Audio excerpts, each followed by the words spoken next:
Yo, yo, yo. Good morning, guys. Hope everyone is doing well today. It is March 23rd. Another day, Monday. Market's actually pushing up this morning, though. It actually looks pretty decent overall. At least what I've looked at so far. I know we had a pretty big drop before this big run up, and so you do want to consider. Let's take a look here.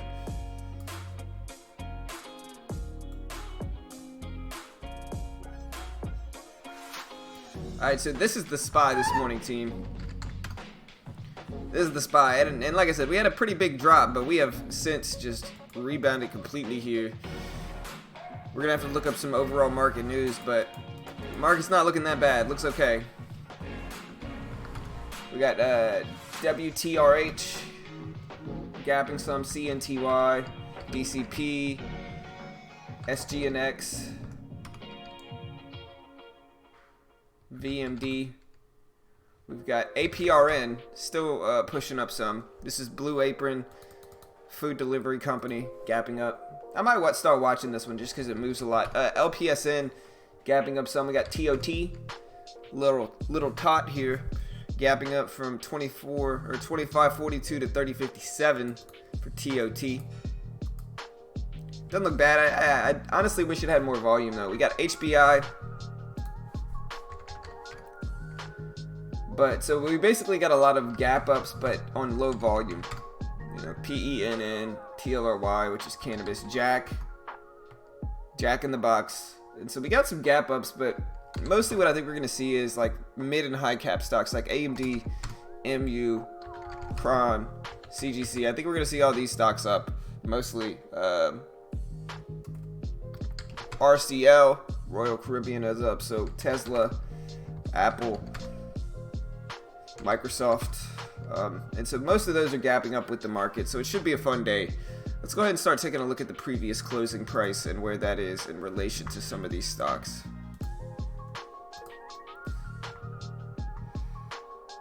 What's up, AY? Fed opened their checkbox or their checkbook and market went cray cray. Yeah.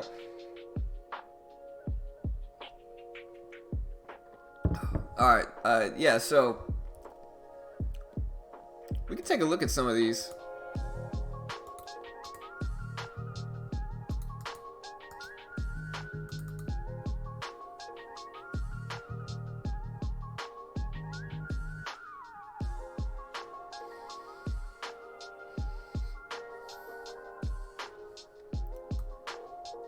Alright, just to show you guys what's making this market move, okay? This market move is up because the Fed announced major expansion of market supports, which is open-ended Treasury and MBS purchase in required amounts, US dollar 75 billion Treasury purchases per day this week, and US dollar 50 billion MBS. The committee will include purchases of agency commercial mortgage-backed securities, and its agency mortgage-backed security purchases continue to offer large-scale overnight term repurchase agreements operations.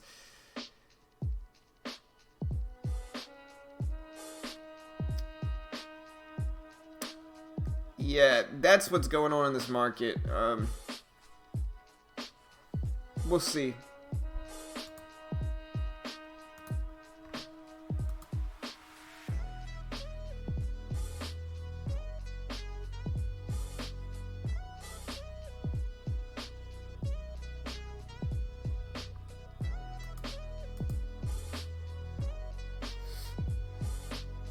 But yeah, the market is up. We're getting some stimulus measures in our economy, which was necessary, man. Which is necessary. I see the Canadian government is paying their citizens $150 a day, regardless of what their employment or financial status is. You know, 150 bucks a day. I'll take 150 bucks a day. I don't need it, honestly, but I'll take it if somebody wants to give it to me. You know, but more than me, I think we need that. Specifically because everybody doesn't have savings. You know what I mean? Like, people don't. I'm not trying to act self-righteous here, but most people don't have savings. Like, most people do not have like a leeway that they can spend right now when they have to stay home. And so what's going to happen is you're going to see a lot of people start defaulting on their bills. You're going to see people start to hurt their credit, and then that all is going to drop our economy if we don't inject some stuff into it. And so, it's an interesting take on it, but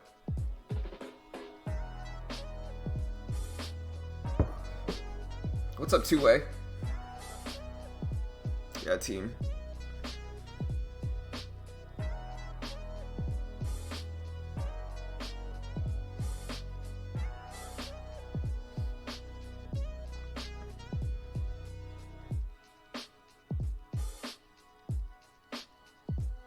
I mean, I'd take it. Yeah, I'd take it, Tiny. Listen, I'm not going to act like I wouldn't take $150 free dollars from the government. I'm not acting like I wouldn't take it, But what I am saying is that something like that it makes sense because people aren't going to have savings.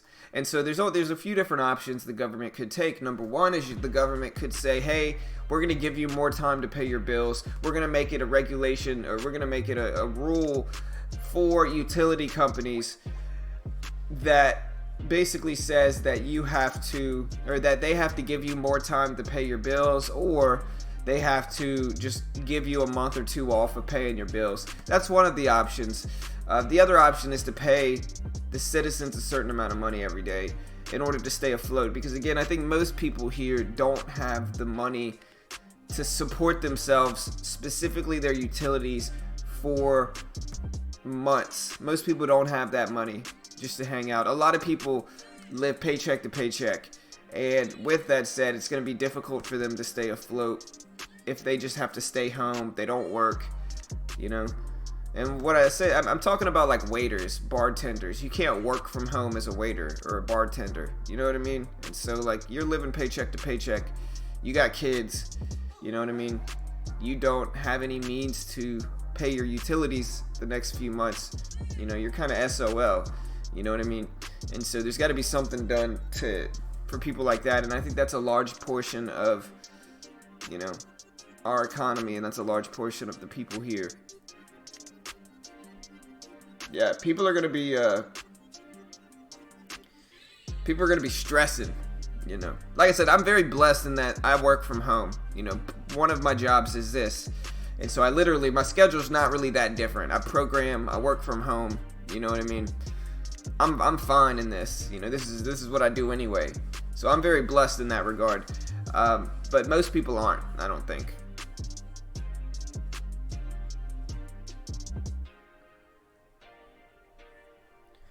What's up, James? Good morning, bro. What's up, man? Hope you're doing well, dude.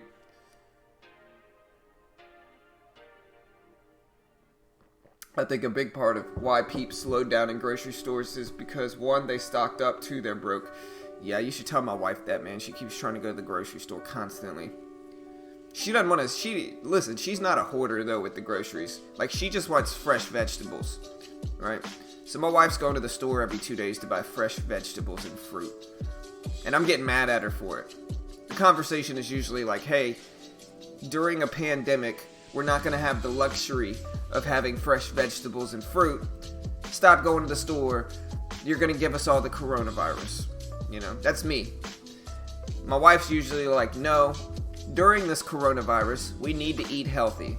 And so that includes fresh vegetables and fruit. That's the discord my wife and I have on a daily basis,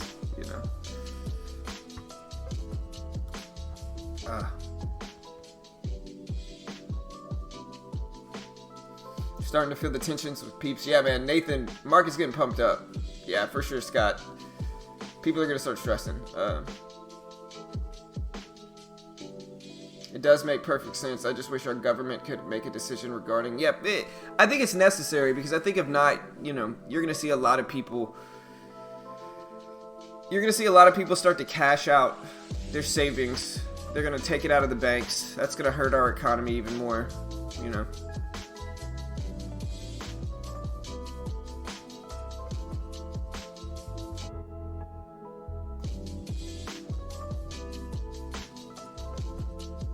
Yeah, for sure, Tiny. And that's rough.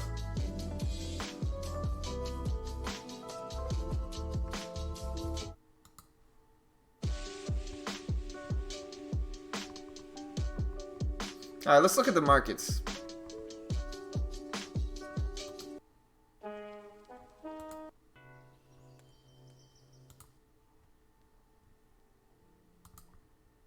trying to find some songs here. Here's the SPY pulling back, though. It could get interesting. But yeah, we got BHAT. I'll look up some catalysts, I guess, this morning. Even though most of the catalysts I'm seeing right now are like mid and high or penny stocks that have low volume. Alright, so Blue Hat Interactive, which is BHAT, put in Q4 revenue of 11.8 million, which is better than expected. They had net revenue of 6.19 million, and EPS of 26, sales of 11.77 million. So pretty good results for BHAT. We'll see what happens with that. It's just fourth quarter results. WTRH here gapping up. Bigger float stock here. Let me see what the float of this one is. The float of this one is 55 million, so not huge.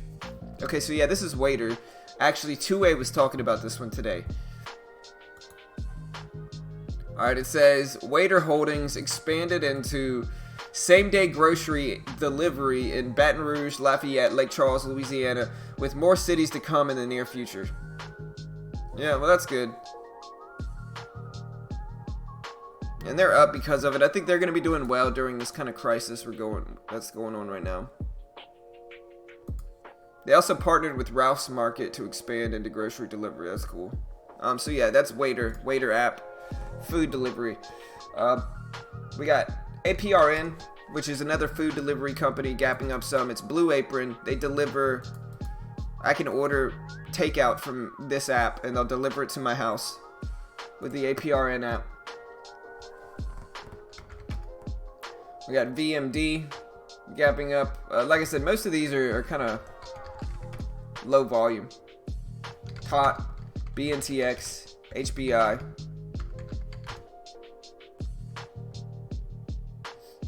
But again, I think mostly we got the market, and we have stocks following the market. We got PENN. We could take a look at this one too. It's gapping up some. I think it's just following the market, but we could take a look at it.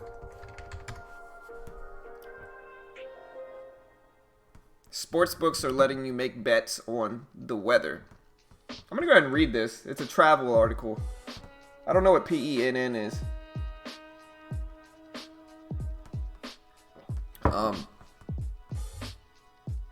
Penn National Gaming Incorporated. Alright, I'm going to go ahead and read this. This is an article about how sports books are letting you bet on other stuff. And so I'm going to go ahead and read this. This is quoting from BZ Newswires.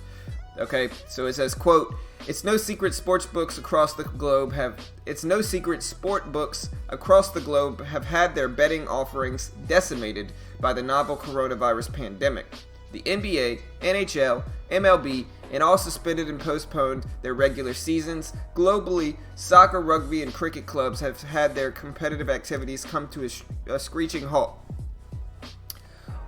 What with MGM Grand, Caesars Palace, and Wynn Sportsbooks and Resorts closing shop across the Las Vegas Strip, consumers are finding it more challenging than ever to find events to wager on. Yeah, the gambling addicts are stressing out. And sportsbooks to wager on. So how are gambling outfits moving forward in a time when global sport leagues show little to no sign of returning? Grab your thermometer and rain jacket because you might find a clue looking out your window. Amid the coronavirus, online sportsbooks BetOnline and Bovada, I've used both of those before, have begun offering, quote, weather prop bets to their wagering menus. What will the highest recorded temperature at Chicago O'Hare International Airport on April 1st, 2020 be? Over is negative 20. Under, negative 20. 58 degrees Fahrenheit. And so yeah, apparently sports books are letting you bet on the weather now. I mean, I get it, but, you know, you want to bet, play poker. You know, go play blackjack online. You know what I mean? I'm not telling you to go play it. I'm just saying you want to bet. I played poker yesterday. I don't have anything else to do.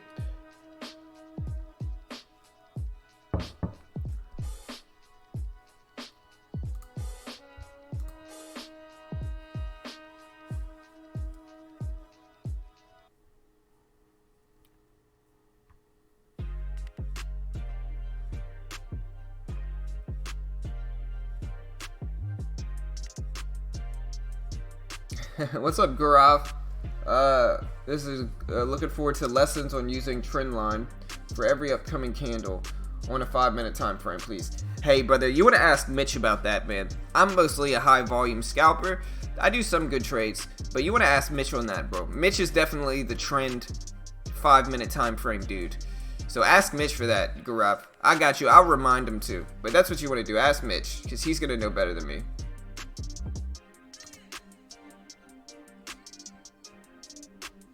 What's the volume like, guys? Is the volume too loud? Let me know. I'm going to turn the music down. There we go.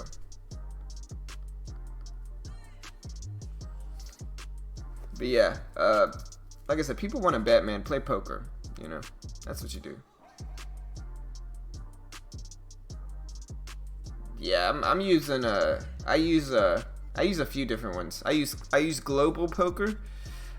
I play on Bovada, which is just Bodog in US. It's the US Bodog. I play on Bovada. I play on ACR sometimes, although there's a lot of bots on ACR. And I play on global poker mostly.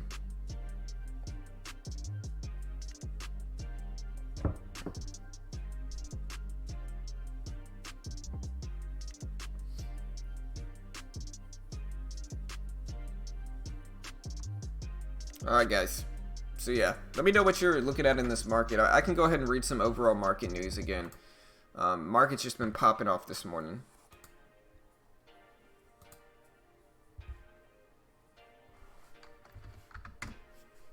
Alright, so we got a lot of releases that came out today. I'm going to just go ahead and go over the biggest market news stories in today's economy. Alright, so number one is Iran health official said the death toll from COVID-19 went up to 1,812 with 127 new deaths. Some more news is that more than 1 billion people have been asked to stay home in more than 50 countries and territories to battle the coronavirus pandemic.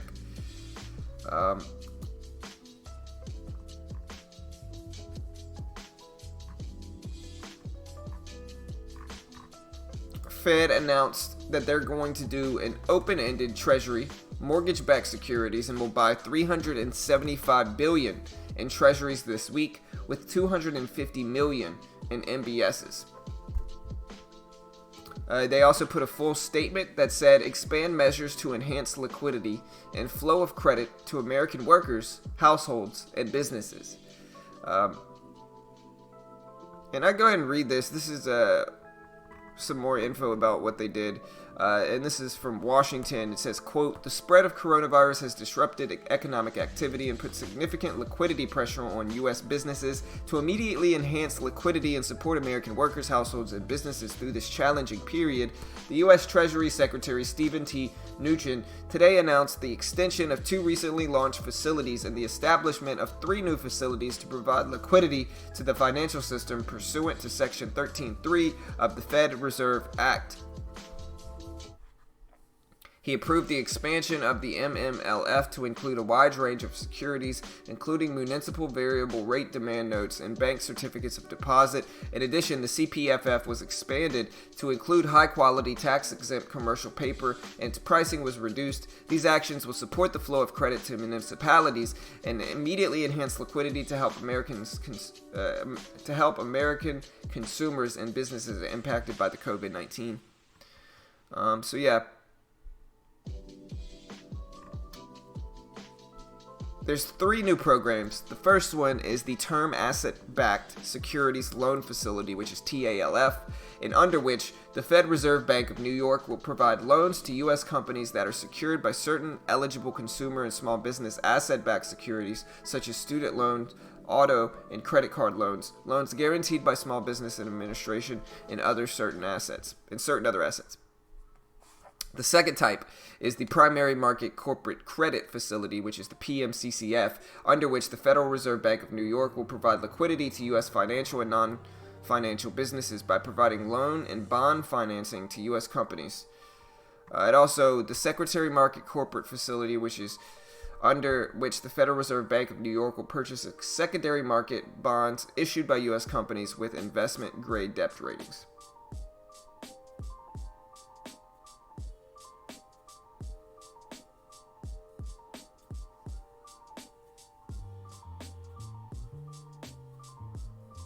Man, that's rough, James. Sorry, brother.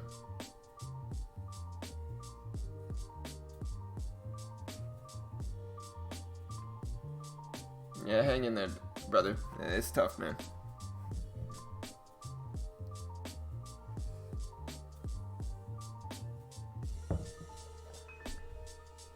Yeah, and that's what that's kind of my take on it, Andy. Is that here's the thing, right? The reality is, people are hating on Canada for giving their citizens $150 per day, but the reality is, you could support businesses and that's fine, but people don't have the money to a lot of people don't have the money to just kind of stay home. You know what I mean? Like, it's not, and at a certain point, it's hard to really predict anything like this happening. If you're going to give money to any businesses, it should be utility companies under the impression that they are going to give consumers of the utilities some leeway, because again, people are going to start running out of money to pay their bills, and that's not going to be fun. It's going to hurt the economy even more. And so with that, I kind of understand, like, government needs to take care of some of the people here, because everybody doesn't have money to just not do anything. You know what I mean? Like, and you shouldn't necessarily expect them to, but it's tough, man. It's tough.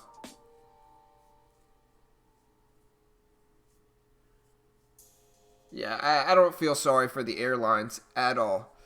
I don't feel sorry for the airlines at all. Somebody's going to say, well, the airlines affect the overall market. It's like, yeah, so does every big business. But with that, I don't care about the airlines at all, man. They nickel and dime the hell out of everybody, you know. I'm not going to say they deserve this, but I definitely don't have sympathy for them. But yeah, SPY is up big. We got some other news. U.S. Treasury Secretary Steve Mnuchin says they will add enormous amounts of new small business admin. Lenders says we're using all the tools we have, need more tools.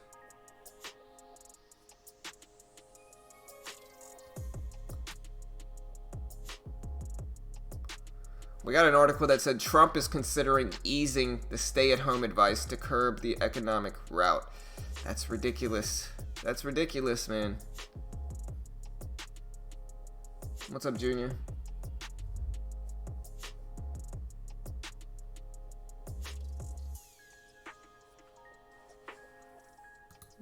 Mnuchin says if health crisis continues, admin will go back to Congress for more. He also says small businesses will have necessary liquidity, urges them not to let employees go. Yeah, but you waited kind of long for this, man.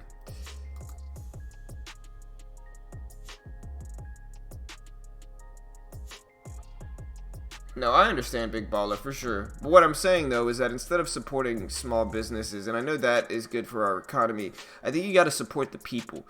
And I think you got to support the people, and I think maybe giving, even giving people low interest loans to get by this time, to pay their bills, would be understandable. You know, maybe give people low interest loans with a lot of leeway would be beneficial. I just don't think, I think if you leave people just to say, well, you're SOL if you don't have any money, you know, it's gonna start to get rough. People aren't gonna listen to the stay-at-home things. That's gonna make the virus get worse, and I think that's what we have to be the most concerned with right now. It's gonna make the spread of the virus get worse because people are gonna force themselves to go out and work, and in the end, people need to just stay home right now.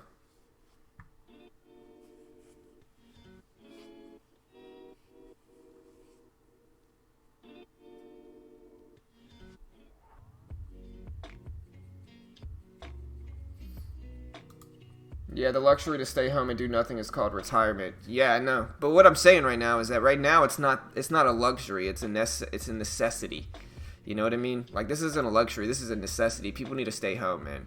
You know, like, they need to stay home. if history has taught us anything, it's about having a quarantine during pandemics like this will drastically improve the rate at which it spreads and the overall damage it does if you look at it as a whole. And so quarantining is necessary in this time, you know, and the U.S. government should understand that. And if you know anything about me, you know I'm not a socialist at all. You know, I'm very anti-socialism. Some socialist policies are okay, but for the most part, I'm very fiscally conservative in that way. But in this aspect, during this kind of crazy time, it's understandable, I think. But yeah, market running up a little bit. Tesla looking okay. Tesla's at 440s, rebounding some here. Like I said, I'm watching AMD, I'm watching MU. The SPY's running up big.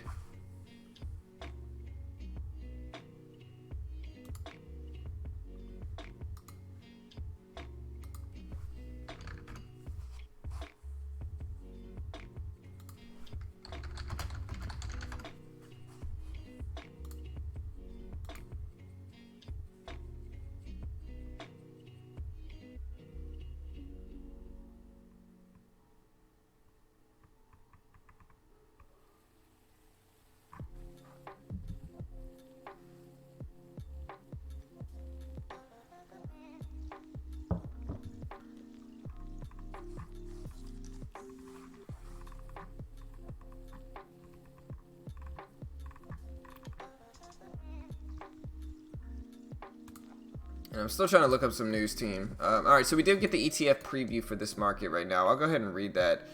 All right, so the ETF preview says, this is all quoting from MT Newswires, and you can see the SPY here. Let me make sure you guys can see that. Okay, so yeah, you can see the SPY here. The SPY is actually running up. Here's a 1-minute chart. Here's a 5-minute chart. SPY actually broke above that previous close, which was at 228.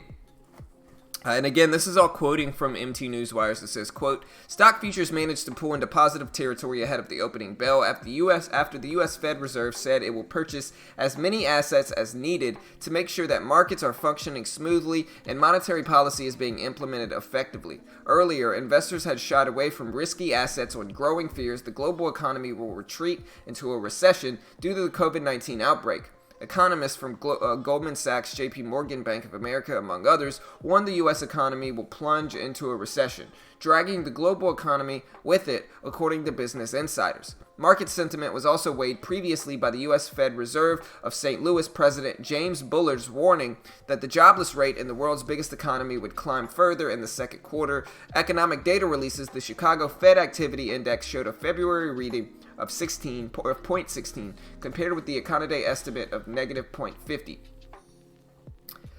Just to look at commodities specifically here, we have crude that is up very marginally.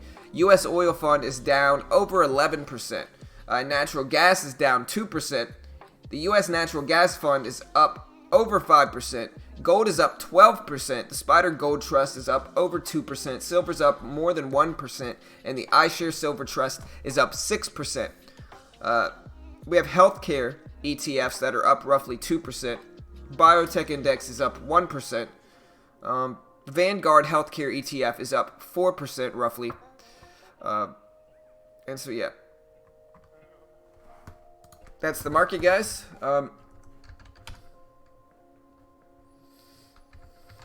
We got oil here, which is about break even now. We got natural gas, which is about break even here as well. And so yeah, let me know if you have anything specific that you want us to look at. We got space, which is a stock that Mitch likes to watch. And again, most stocks are just following the market right now.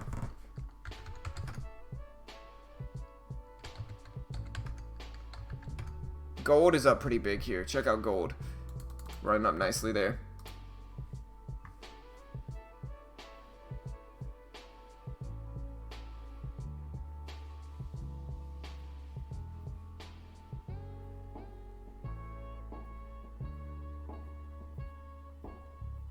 Hey, thanks, bro.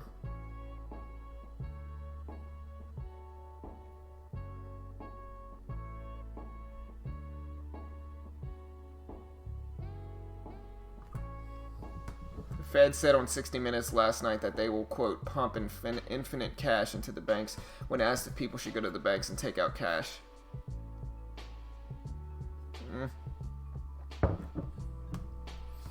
Yeah, I mean, if the banks fail, what good is cash? You know?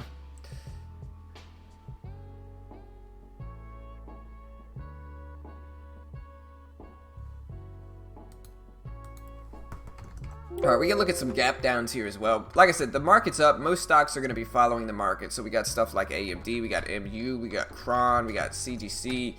You know, most stocks are just going to be following the overall market today, and that's really what we get. If anybody caught my video, I think I made 160 something, 163 bucks on Friday. I did take some pretty big sizing, so I'm probably up marginally here, but I did end the day green on Friday as well. And yeah, I'm up $2,020 in this account, 2,020 bucks, but I did break the $2,000 barrier there, and I did post a video on it as well. I did post a video about my trading, and it went well. So I went 5 for 5 last week with my scalping style that I've done. And if anybody caught the video, you kind of understand the scalping style. Something that I've noticed has been working really, really well in this market team is I've been watching the SPY, and specifically with the SPY in the S&P 500. I've been watching that previous closing price. And so, you know, with that, I've been watching the market kind of run up over and under that previous closing price. For instance, like yesterday, I don't even know if it was the SPY, but it's been the S&P. And so, like, for instance, this is what I watched. Yeah, here's a better example. I used the SPY as an example in the video, but like, just to clear this out, I would watch the market break below the previous closing price like this. So I'd watch the market break below the previous close. Under this blue line is what I would watch the market do. And then when the market would bounce back to test that previous close, I would short into MU. I would short into MU in anticipation that the market would reject that previous closing price and it would continue down, because the previous closing price has a lot of sway. So I'm essentially betting that that previous closing price is going to hold, and I think if you do that 100 times, you're going to have over 50% accuracy rate. You know what I mean? And so what I've, like I said, just to state that again, what I've been waiting for here, and we can look at a 1-minute chart if it's a little bit easier, but this is what I was waiting on. I was waiting for the overall market, which is the S&P or the SPY, you could use either one really, to break below this previous close, which was again at 2,400 roughly, and then pull back to test it right here.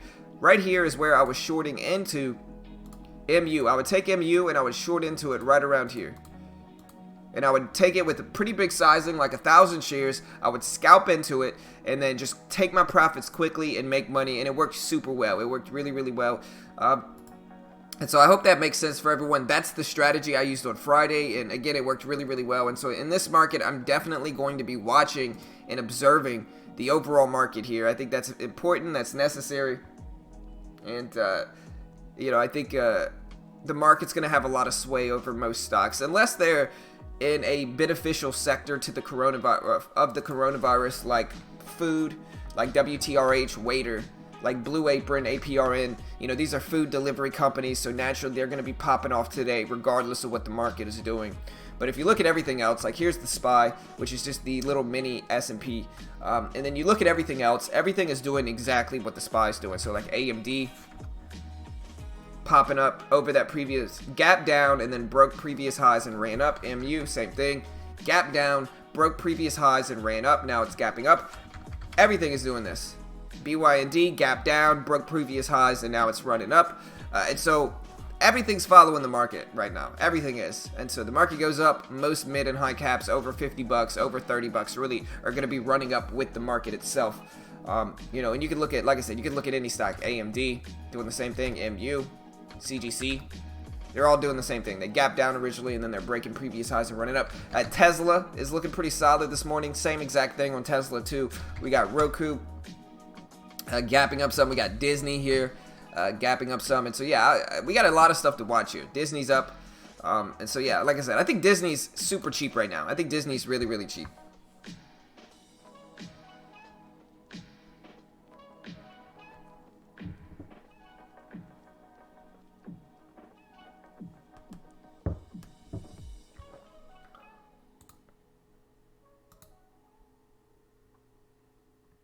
Look at Goodyear Tire, which is GT.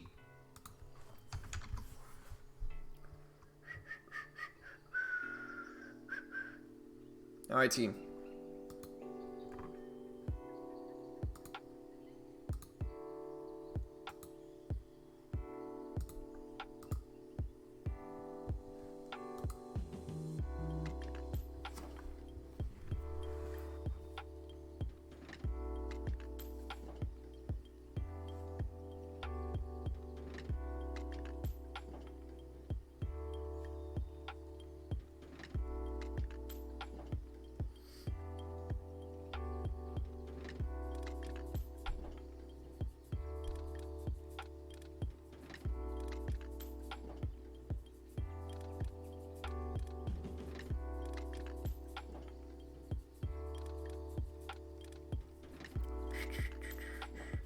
All right, guys.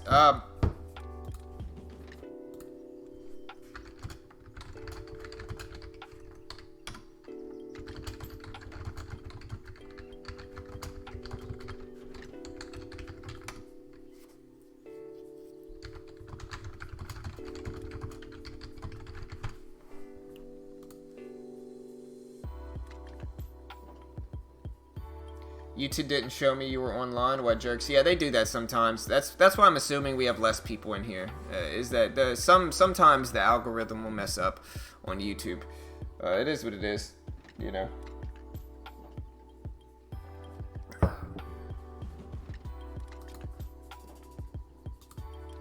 Yeah, well, I mean, with scalping, you're gonna use simple strategies most of the time. What's up, Terry? What's up, team?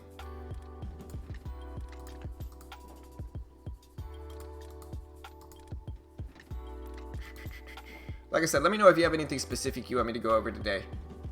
We got Goodyear here, which looks alright.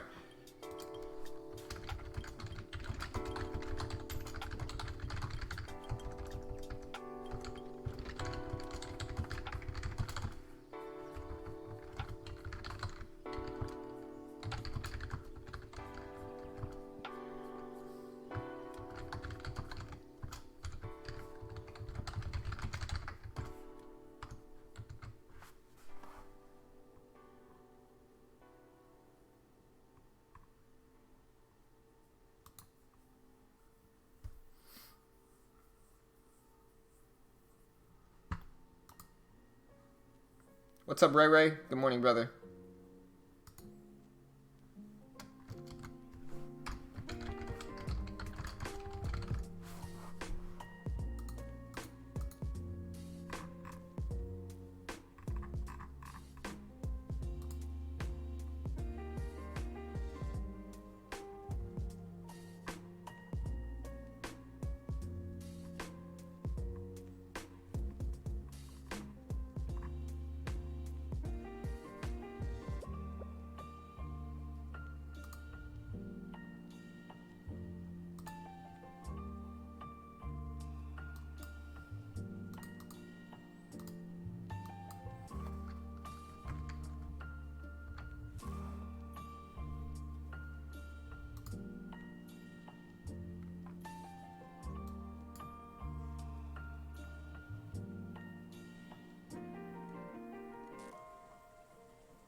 Alright, team. How do you get the previous closing line to show up on Thinkorswim? So for that, you want to join our Discord. We have a Thinkorswim script share, and you want to scroll all the way up to the top, and there is a here, I'll try to post that link just to this Thinkorswim script share, see if this works. I'm going to copy that, post that. But yeah, there's the link. Yeah, everybody smash that like button. We got 23 likes in here, so I appreciate the love, team. But yeah, there's our Discord link. So you just go to the Thinkorswim script share, and you scroll all the way up to the top, and Two-Way posted the script for it.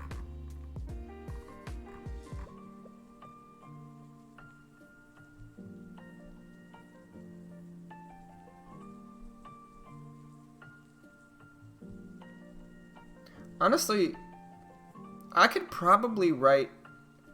Looking at this is Python. I just got to see what... So they're defining functions. for this code. So I just realized that I could probably write some of these scripts. I know Adley asked me last week. I just have to see where they're calling to.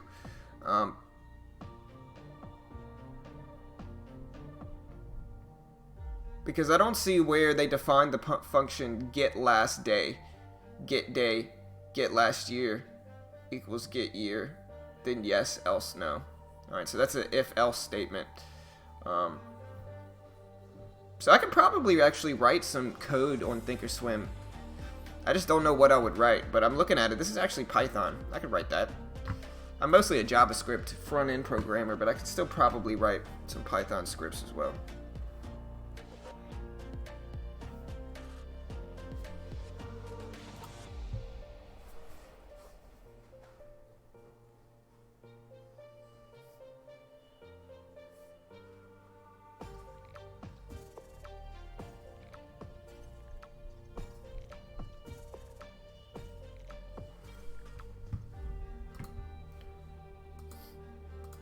But yeah, good year. We'll see what happens with that. Like I said, you got anything specific you want me to check out, let me know.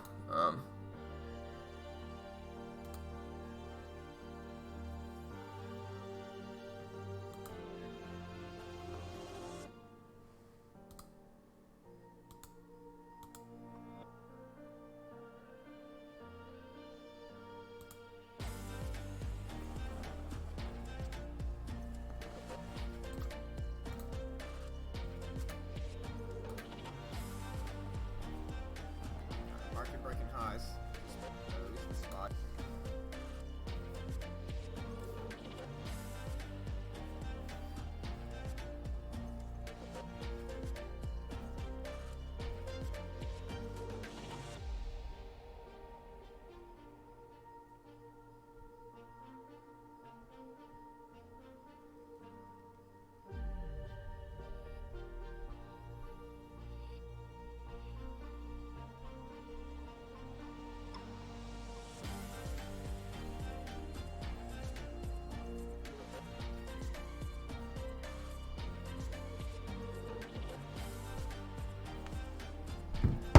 All right, team.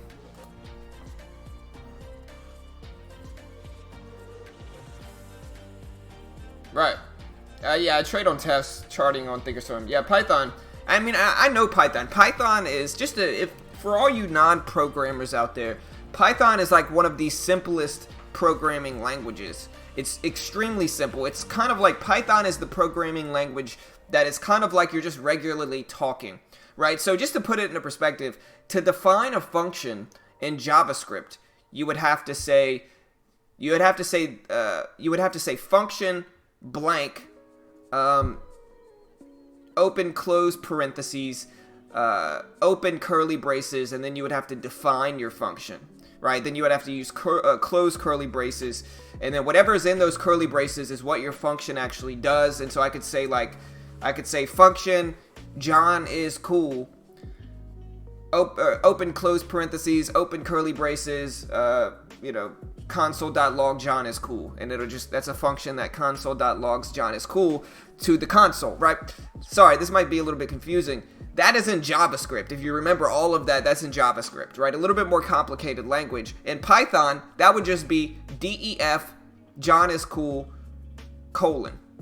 Instead of all that stuff, it would just be def John is cool, colon. And so it's way simpler. I don't have to say var or let or const in front of my variables. It's just a much easier programming language. It's actually the first programming language that I learned, and it's mostly the language that is used in trading. Like if you're going to make an algorithmic trading program, you're most likely going to use Python, and so just a great language. One of my favorite languages. It's also like I know a little bit about penetration testing. It's also the language you use in hacking. It's the hacking language because it's very simple.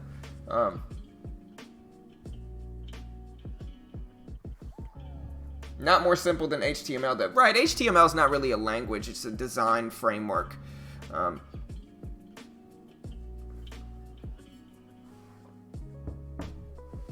Maybe so. If you put an exclamation in front of it, exclamation mark in front of it, it would say John is not cool, and we can name it John is not cool.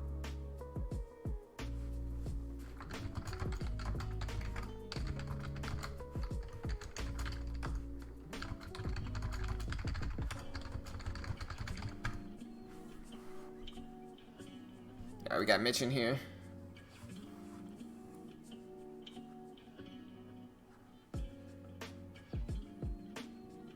Oh yeah, I should probably just do it here.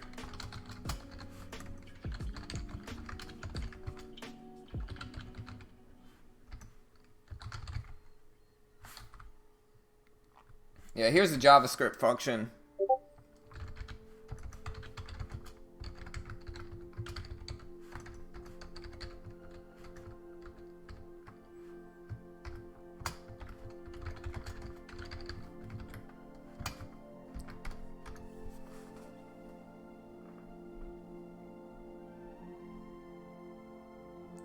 Hey, bro. I do a little bit of everything, man. Penetration testing is just hacking. You know, it's just hacking. It's when you get paid, they have like bug bounty programs, and so you can get like paid if you can hack into a website or a web server or a program or a computer. And, you know, if you find big, you know, bad issues with their program, they'll pay you a huge bounty for it, up to like thousands and thousands of dollars.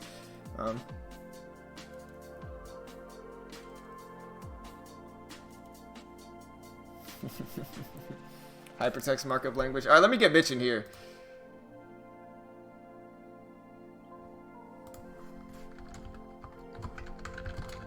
Yeah, a bunch of people are saying that, man.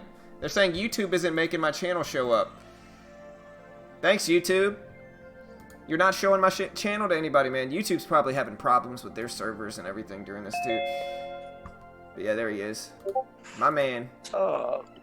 My man, Mitch. What's up, bro? What's up, what's up? What's up, team?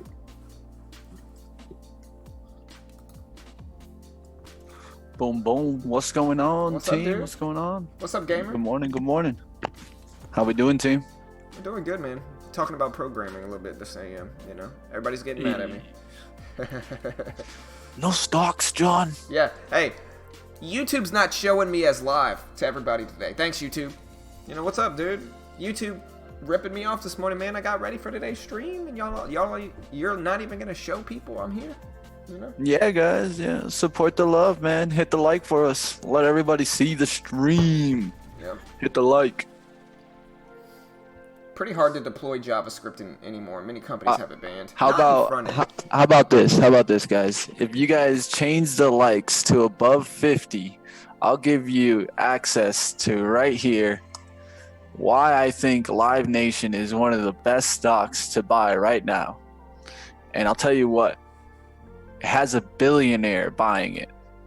Just to give you a tip. Is it my man WB? Is it my man WB? Dun dun dun. Because that man can pump up a stock just by saying he's thinking It's about not a stock. WB. It's not my man WB. Warren But he Buffett. got billions. Okay. But he got billions. Hmm. Dun dun dun dun. Who's the owner of Virgin? Dun dun Mobile? dun dun. Get those likes up, guys. I don't see the 50. I ain't telling nobody. Why I think LYV is a great buy. Not only a good one, a great one. Yeah. Dun dun dun dun. People say they had to refresh twice. Four more. It looks like they want the news. Yeah, man. People saying they had to search for me. Man, it hurts, man. Thanks, YouTube. You're messing me over, YouTube. How could you? One more. How dare YouTube? Boom, boom. Let's do it. I like it. All right, guys.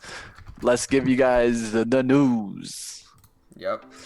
All right, guys. Not only am I going to give you the news, I'm also going to give you the article. I'm that nice. All right, guys. So what's going on in LYV? All right. Everyone's trying to find what we call value or growth plays. There's two things you can be looking for. You can either be looking for stocks to be cheap and at a value, or you can be looking for stocks that have great growth potential. These are the two things I think you should be looking at in your long-term investments, or even just looking for stocks to rebound. Those are the ones you should be looking for. All right, so why I think LYV is a great buy is because my man Mark Cuban buying up LYV, and you can see here, guys, look at the amount of liquidity that's starting to get into the stock. You see this amount of liquidity down here? These are buyers trying to call the bottom. They've been trying to call the bottom since March 12th. March 12th was when the first kind of spike of buying started, and now that to me is in the 35 range. Then from there, you got a whole bunch of buys at 30. I think you got to look somewhere to buy between 35 and 22, which was this bottom here. But I think this is a great buy, not only because there's a billionaire buying it also, but because at the end of the day, guys, yes, we're going to get hit hard because of concerts this year, but this is a cyclical, this is in the cyclical sector, and it's in the media sector. And we all know how it is with concerts in this generation. Music is big. So I think no matter what, in the long run, this stock should make its way back up at least to the 50 level. I don't know if it's going to get to 70, but I can at least tell you from my eyes, this stock is better priced at the $50 range. It's going to take a little while to get back, but I definitely could see the bottom and see why Mark Cuban is buying up this stock. Yeah, Mark Cuban's the man, you know. I can't hate on Mark. All right, guys, let's go ahead and see some other stocks. You guys want to know some other buys that I'm looking at, or you guys looking for some more kind of quick catalyst? I can also bring those up to par here. WNM, talking about quick lessons on trend lines, 5-minute candles. I'll try to get into that a little bit later. If not, I'll try to do it during the stream, so that you could see it live. It's always better when you see trend lines start creating live, because you're going to see how what I do is I first try to find 2 points. 2 points don't create a trend line. That's one thing to understand. It has to be at least 3 major price points for it to create a complete trend line. So when I have 2 that I feel are kind of leading, I start drawing it out and seeing if it's going to actually match the trend line. Because if it matches, it starts confirming the pattern. Once I get confirmation of pattern, I can start looking for confirmation of volume with the move to understand the trend. Yep. All right, guys, let's talk about some other buys, some major buys. I'm looking also at, let's go a little bit into some fun news. I like this one, IIPR. This is one that I did research on, guys.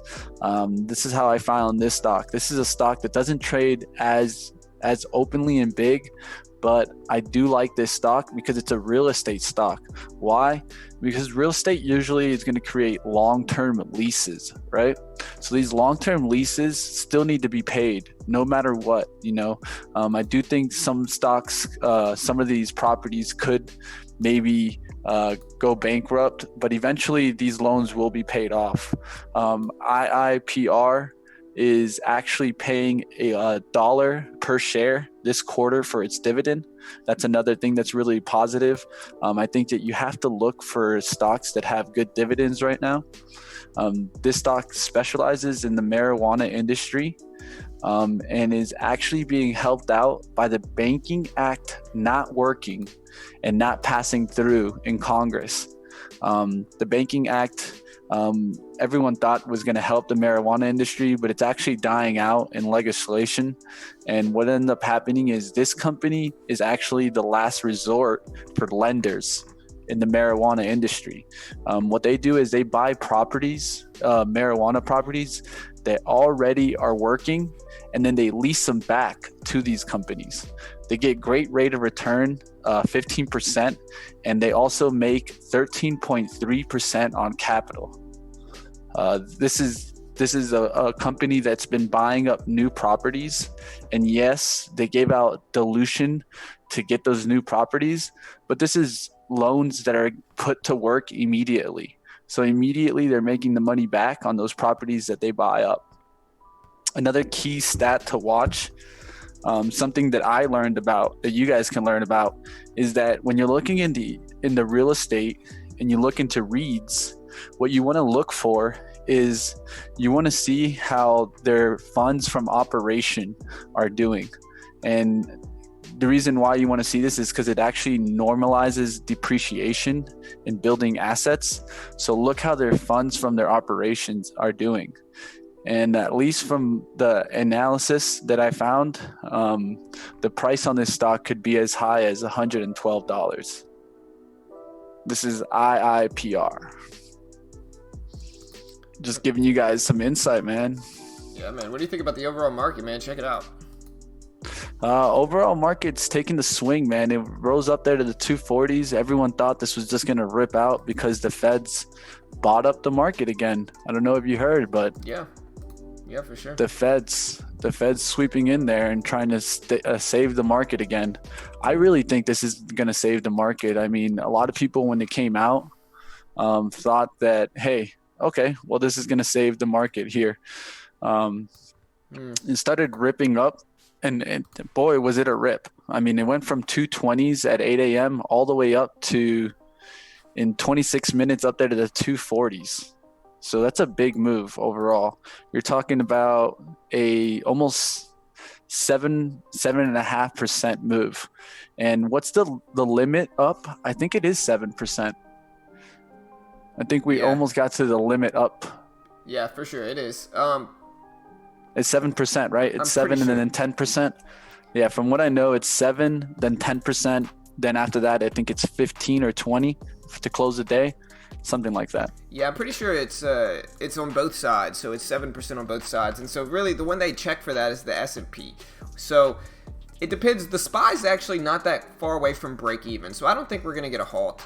The SPY itself closed at 228.80, and it's currently at 230. So it's it's $2, about $1.75 away from it. And so I don't know if it's going to drag the S&P up. We were up more than that, but we did rebound from a big down day. But as for where we are after the previous close versus where we open and where the stock goes, we could hit 7%, but it's still a pretty long distance away on both sides. Because really, we're roughly break even now. I think the SPY is going to show to mostly be break even. At least right at the bell. Yep. Well, the Feds really announced what it really was a kind of change in what they're normally doing. They normally only buy up treasuries, right? But this is something more to programs for small business administration. This is $300 billion in new financing available for those businesses. I'm trying to save the small companies. Will this save the small companies? I necessarily don't think it will. There's going to be a bunch of them going out of kind of the market here, and it's just because we can't save every single one. Right.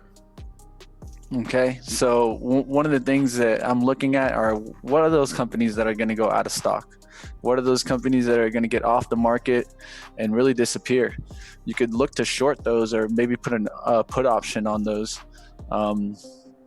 One that we know of, one that closed its doors today, GME. GameStop. I'll tell you that right now, guys. They closed their stores today, and if they're gonna close their stores, I'm gonna let you know right now. This is the worst news that they could do. Yeah. The only reason they've been surviving is because they still have their stores open. You start closing down their stores, what they're gonna do is first they're gonna cut their employees. Eventually, once they cut their employees, no one's gonna want to work for them. They're gonna get what's called upset workers, an upset work labor force. And then when you get an even more upset work labor force that already has an upset labor force, it's gonna push this stock down and down and down. I could see this stock down underneath $1 in the next 2 months. Yeah, and that's all they have left. It's not like GameStop has any other facets of their company. It's strictly brick and mortar retail. And so if they close their stores, GameStop's already doing pretty rough. This is the next one, the one I've been calling. Macy's is over with, man. Bro, I mean, people think this one was gonna survive.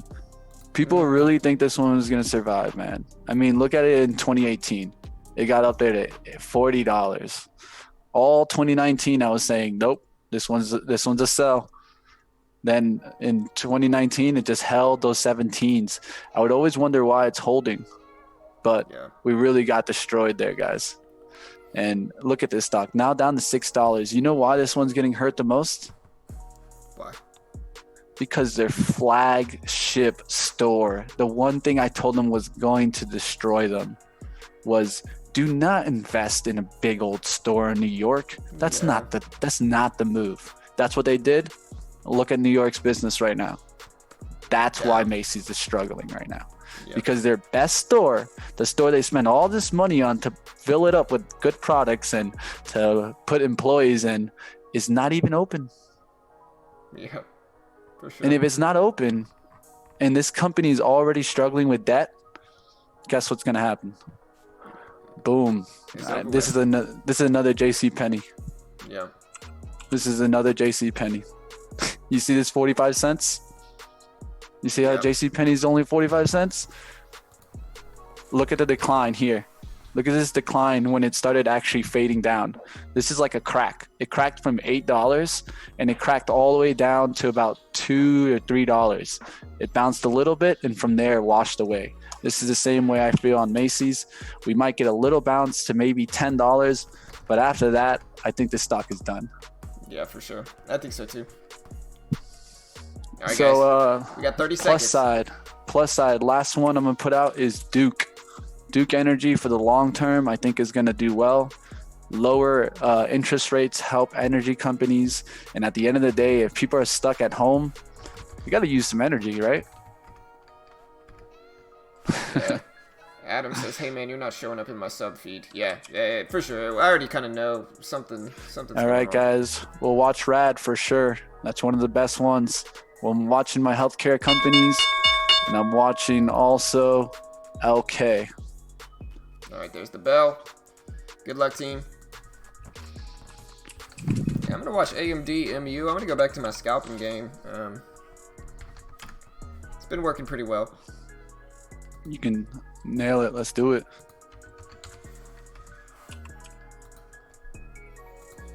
Really, I'm just watching that previous closing price in the market. I'm watching how the market's going to get influenced by that. I'm going to restart my screen here.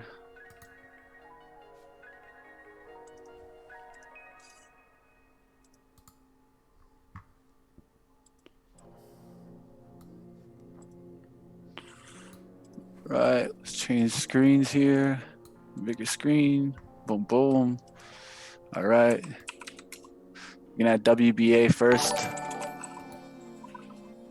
Hey, I appreciate the sub. TCN, thanks, brother. Appreciate it. All right, so market's open. SPY is down. S&P is down. Previous close is at 2304. Market just dropped there at the open. Yep. I literally called it out too. The funny part is in the morning when that thing was going up to 240. I was there just talking to some other traders. I'm just like, man, watch, the Agos are going to destroy it at the open. Yeah. And that's what's happening. The Agos take over. You down. I don't trust pre-market anymore, man. I mean, it's all just light volume. It could be, easily manipulated. It could be low volume. So that's exactly what I've been seeing, that manipulation. Yeah. Yeah, that's how it's been going lately. I'm just watching that previous close. Keep an eye on it. Look for trends. Slight surge there in RAD. I'm looking at it right now to see if it's going to get volume. But yeah, guys, so I'm not showing up in anybody's sub feed. That's cool. We got 160 people in here. It's not the end of the world,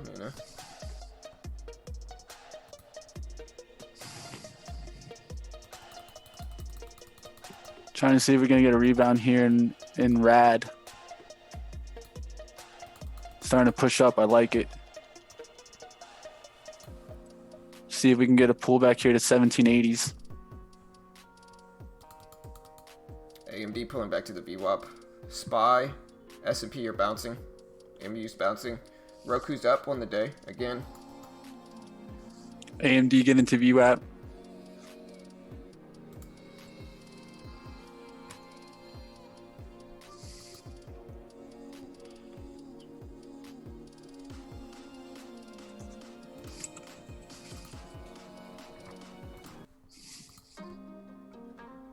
See what the SPY does here, if that previous closing price holds or if it rips above it. A few other stocks are following it.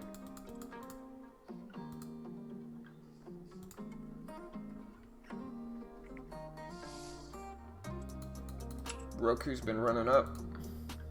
I'm gonna have to save this study with the previous close. Alright, SPY's getting closer. Rad just broke down there.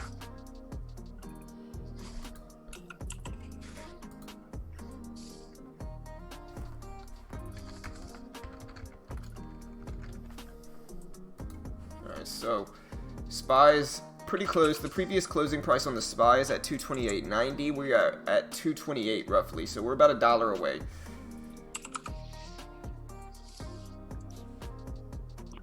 All right.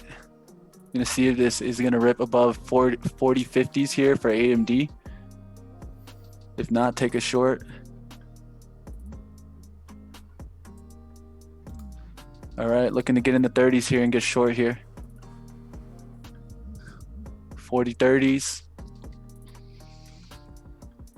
I had to go to your channel to see the live stream. Yeah, no stress. It's alright. They'll probably get it straightened out. Like I said, with the pandemic going on, I'm sure their algorithms are out of whack right now, and that's alright. You know, it'll happen. Trying to get short AMD. I missed it. Missed the fade there. Was not able to get into the 35s where I wanted to get short. See if I can get a bounce here to 35s or 40s.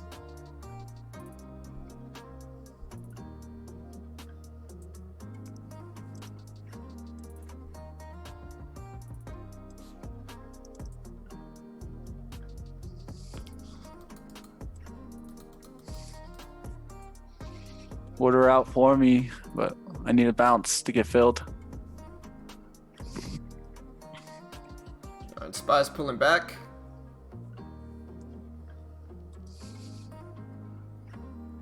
Roku's making actually a pretty big pullback here. It's down to 78.50 on Roku. Alright, so we'll see what the SPY does here. If the SPY breaks lows, I might scalp a few stocks real quick. Alright, SPY actually bounced at the lows. CGC had a really nice fade there. Alright, want to see if MU is going to try to break out here. If it doesn't, I can try to short here. It's pushing up. Let's see if it gets a rejection here. What is a pandemic, Bailey? Who knows, man? What is a pandemic? Alright, so we're bouncing there. We're kind of choppy right now on the SPY. We're up to the highs, back down to the lows, up to the highs. We'll see what we get. A little bit choppy. A little bit choppy right now. A little bit of a chop fest there. Yeah.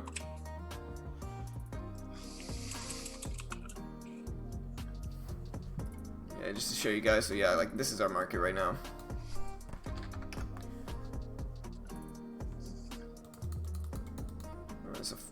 Yeah, so this is our market. We're just kind of up to the highs, back down to the lows, up to the highs, back down to the lows. Very obvious range here.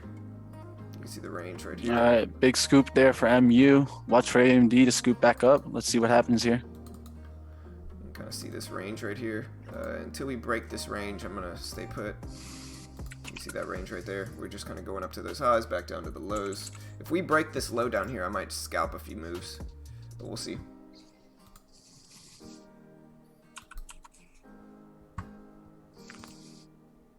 Alright, so here's the test of those lows here. We're getting closer.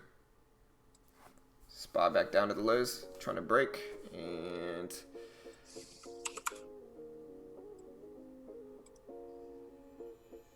we're bouncing a little bit. Let's see if we pull back down. We broke the lows for a split second, but not enough to make me want to jump in anything yet.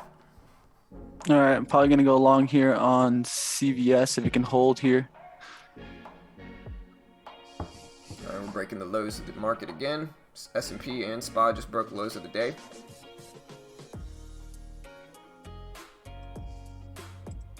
All right, just bought a little bit there. Gonna risk about 30 cents to 53 20s. 53 20s is the risk. I'm in MU. I just took half off. Oof, Up about it broke $40. that immediately. I'm going to take another half off there. Going to take the rest off here. Alright, so a nice little $45 gain really, really quickly on MU. Like I said, when the market broke that low of the day, that's why I wanted to scalp really quick. I took 200 shares, let it run up really, really fast, just in conjunction with that low of the day break in the overall market. It's the same thing I talked about in my weekend video, which is that if we get a big swing in the market, I don't have any problem with taking, you know, a 30-second scalp with okay sizing. And so up about 45 bucks on the day. Really quick, easy trade. So we'll see what else we can get today. I'll show you guys here if you guys want to see it. Sorry I didn't put my screen up. I just didn't really have time because it's that type of strategy takes advantage of timing more than anything. And so there's MU. Yeah, don't worry, guys. You guys got to see my little loss there, but it is what it is. Let's just focus up.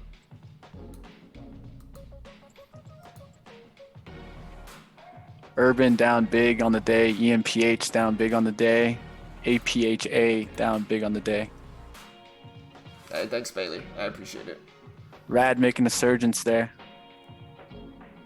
Yeah, the reason I chose MU, Bailey, is because if you really look at it, like, it was one of the stocks that it wasn't super extended when the SPY broke those lows. Like, when the SPY broke lows on MU, it was about in the middle range. And that's better because every other stock I was looking at was pulling back down to test the lows of the day, just like the SPY and the S&P and the market was. And so since it wasn't that low in the range, I figured that was a good option because it might pull back really quickly to test that low once the market broke.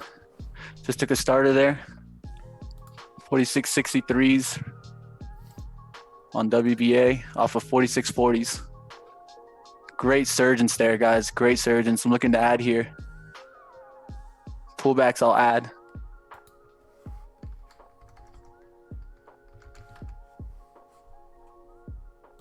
$46.75, $46.70.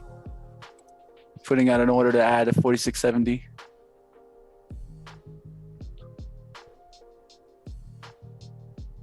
Look at that breakout. Boom.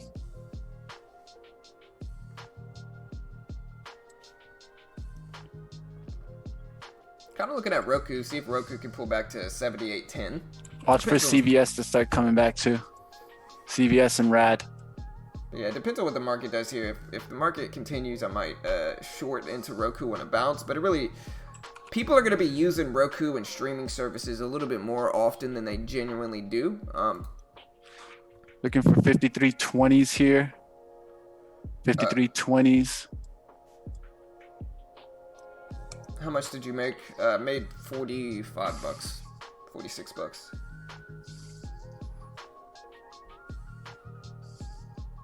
I think you're focusing too much on technicals. If you're talking about me, I mean, I didn't have a losing day last week. And so I don't know if you were talking about me or not, but I didn't lose last week. Or I didn't have. I didn't looking for this to drop here to 50s, 20s, 53.20s on CVS. I didn't end the day red at all last week. Every day was green. Watch for CVS to come ripping back, guys.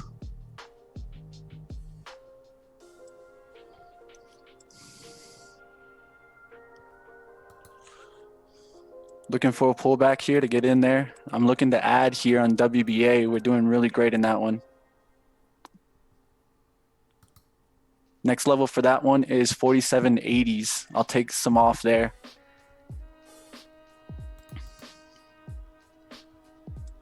Actually, 48.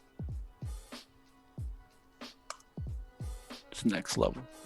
All right, here's a bounce back in AMD. VWAP's right around the whole dollar of 42. MBU's bouncing back there too. It just depends on what I think the market's going to do. If I think the market's going to get rejected at that previous close, or not at the previous close, but at that previous low of the day, I could short into these bounces on other stocks in anticipation of that. If I think the SPY is going to bounce more than that, I should probably hold off on doing so.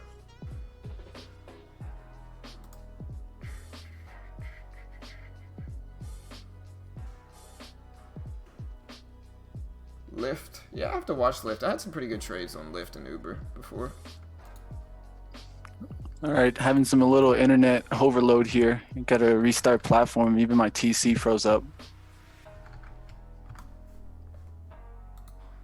Got to restart everything, guys. Give me a second, guys. Woo. All right, Alright, so what do I want to do here? Here's some bounces. Like I said, here's MU. I could short into this bounce in anticipation of the market rejecting this previous low of the day here. So if we look at this previous low, if I think the market's going to reject here, I could essentially short into MU right now in anticipation of the market rejection at this 225 level. It's just about whether that's what I actually want to do. CVS, man. CVS, I missed that one. Missed CVS, guys. I missed that rip when my computer went down. Look for Rad. Sorry to interrupt there, John.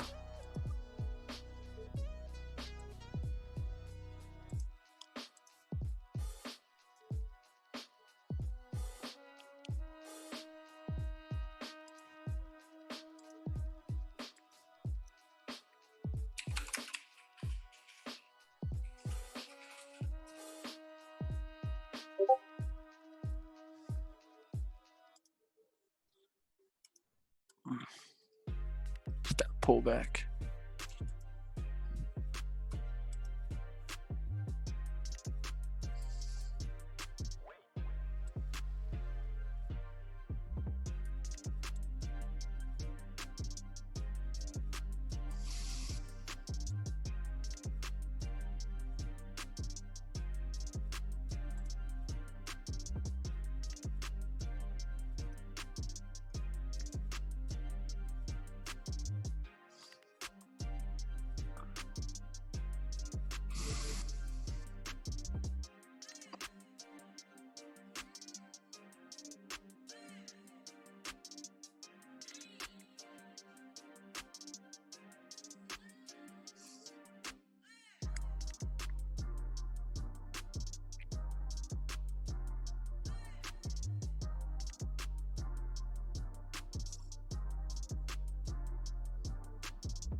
Oh, my bad. So what I was going to say is, I appreciate you trying to help, and I appreciate the constructive criticism, Gold, but I ended every day last week green. I didn't lose it all last week. I lost in per trade basis, but at the end of the day, I ended every day green, ran at like 77% accuracy, didn't end any day down.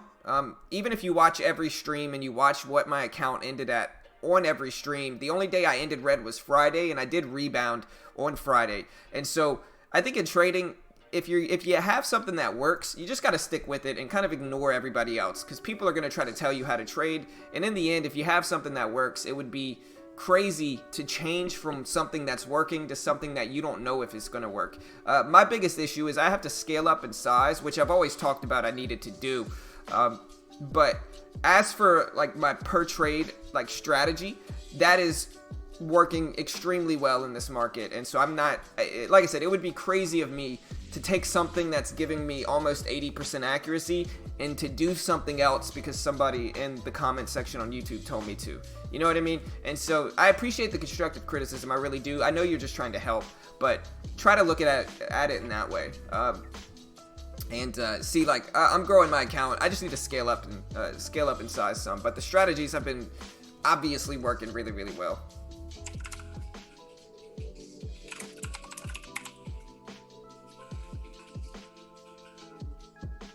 Yeah, no, I had it muted. My bad.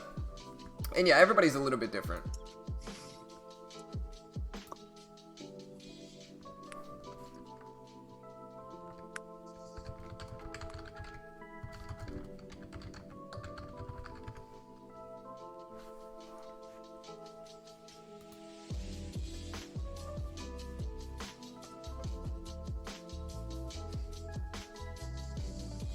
Nice, James. Hey, make that money today, brother. Today's the day, man. Do your thing, brother.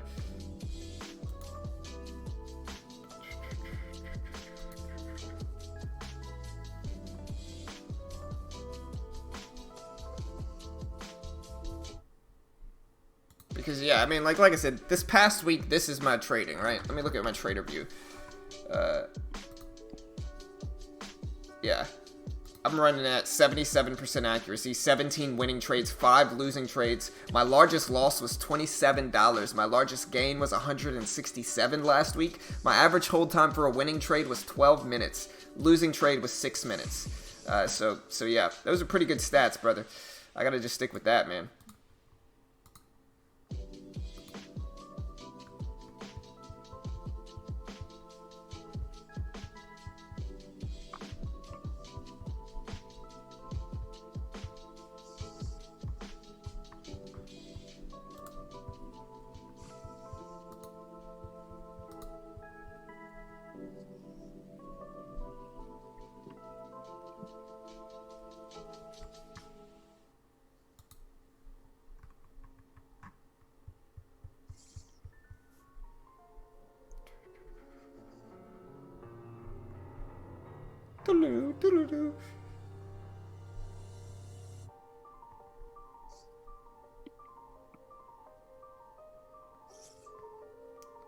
Up 36 on AMD. Nice, Patel. I'm watching. The market's rebounding, and like I said, the market's testing that previous low of the day that I talked about. And so if you think the market's going to get rejected there, like it kind of is, you could short into some of these moves. Maybe AMD probably looks the best. And I might actually do that here. It's still early, but these are the type of moves I've been taking today. If I can catch it in time, I might miss it.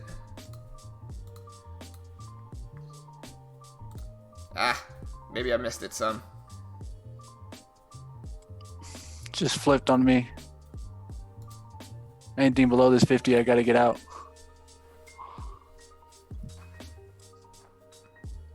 There's the market rejection at that 225 level. I wasn't able to get into AMD, and if I was going to take that scalp, I would have wanted to take it here. But it's the same type of thing I talked about. That's that previous low of the day. So if you think the market's going to reject there, you can short into other mid and high caps that follow that market.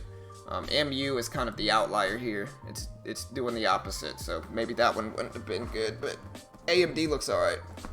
And it really just depends on what the market does here.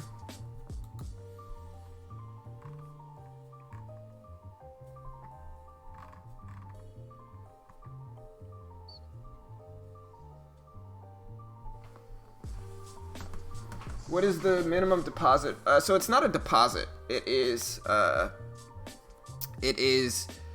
you're becoming a contractor for them, and they're allowing you to day trade their account. But yeah, it's 14,000. You get 14K with their base package, which is $400 roughly. So you pay $400, you get a course demo account, access to their chat room, and then you get to become a contractor for them once you're approved and trade their account with a $700 max loss and a 70-30 split is how it goes. I'll find the link if you want it.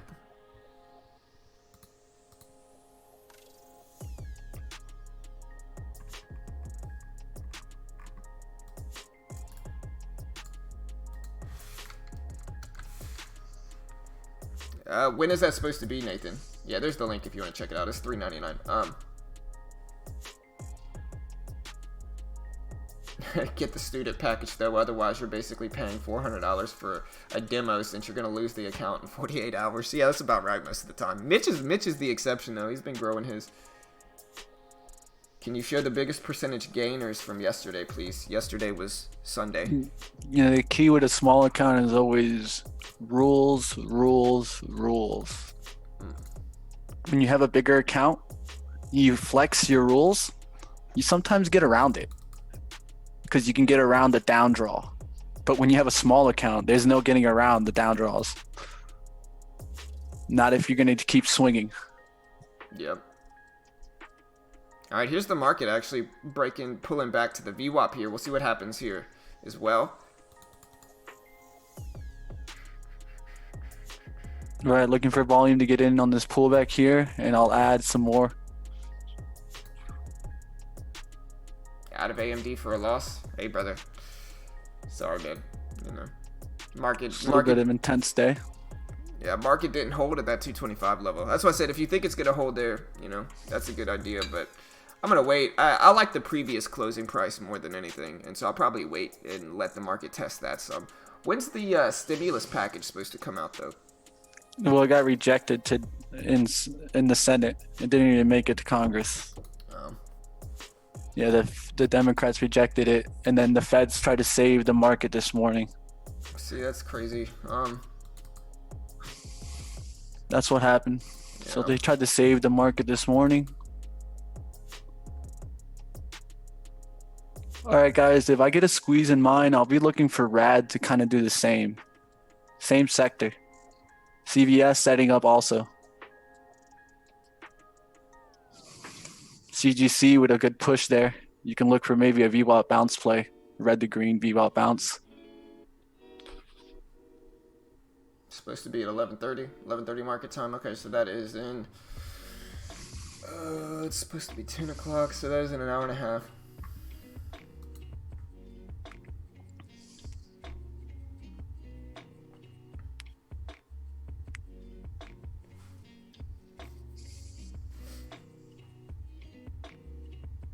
So yeah, there's a few scalps that I like to trade in this market. One of them is the one I took this morning on the SPY, which is just a big low of the day break in the market. If you see the SPY and the S&P 500 break a low of the day, usually in this market especially, they're following through at least some, and so that's what I took advantage of on MU. The other one is the previous closing price. Like if the SPY pushes above that previous close and then pulls back to hold it, then I might scalp a long setup in anticipation that that previous closing price is going to be some support and hold. But those are the two things I'm really waiting on now. Maybe a high of the day in the market as well. Maybe. Honestly, I trust low of the day breaks better than high of the day breaks, because a lot of the time people are exiting the market on low of the day breaks.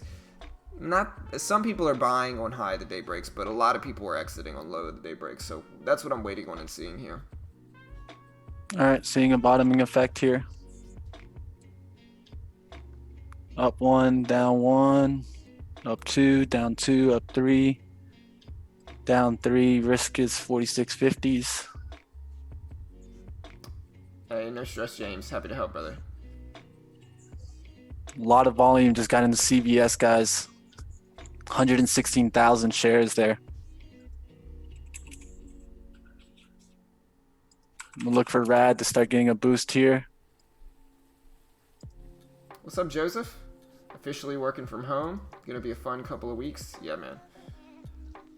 Man, I noticed my videos have been getting more views, man. I posted a video yesterday. That thing's got like almost 700 views already. Posted it last night. And so I guess people are just home. And they don't have much to do. So they're watching my videos. I appreciate it, you know. All right, be careful. It just flipped on me here for WBA.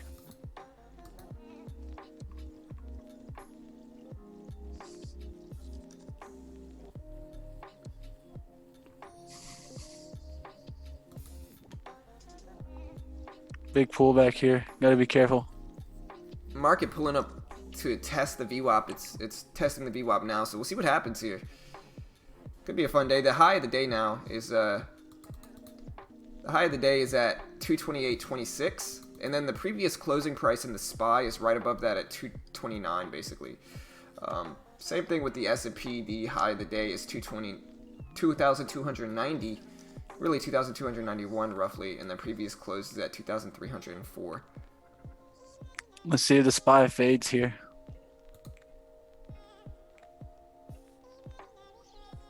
Alright, I'll be right back, guys.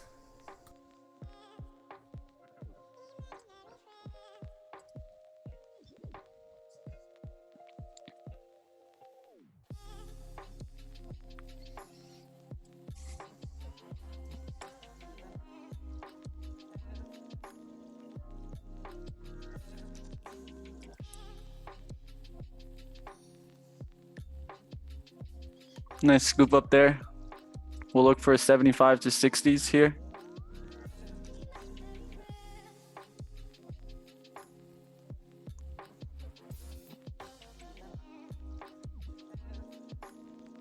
Looking for 60s to add here. Just added a little bit there.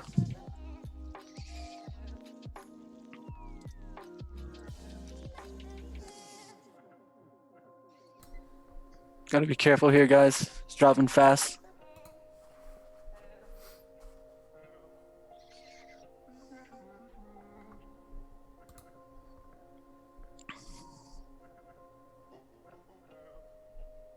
Monday I will be starting my student trading package. Been missing live trading. Hey, well, good luck, Joseph. You got this, brother. It was a good video. Thank you, man. I appreciate it.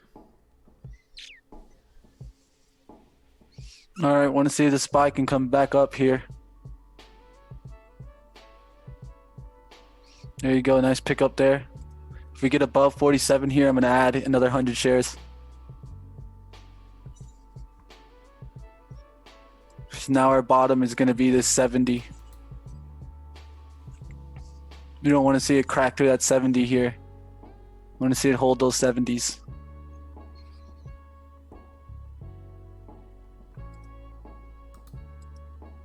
$58 on the downside risk now.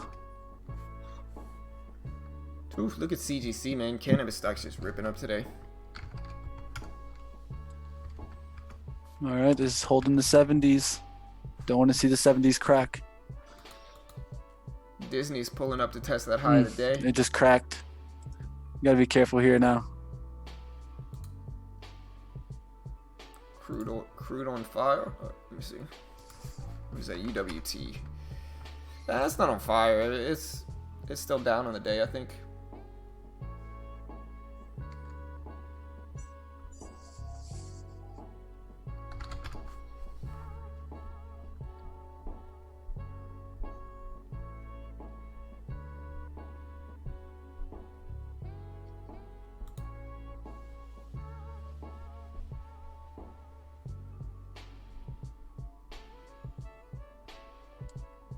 $60s, I'm about to get out.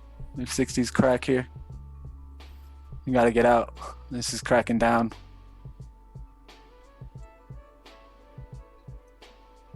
Just created too big of a range for me to stay in it. I'm gonna be in way too big of risk if I stay in there.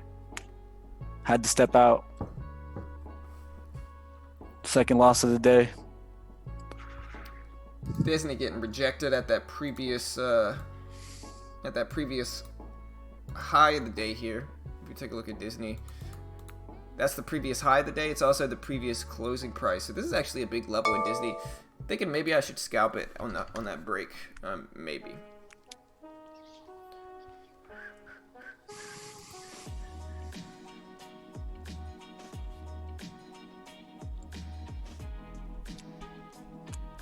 Market's been kind of choppy.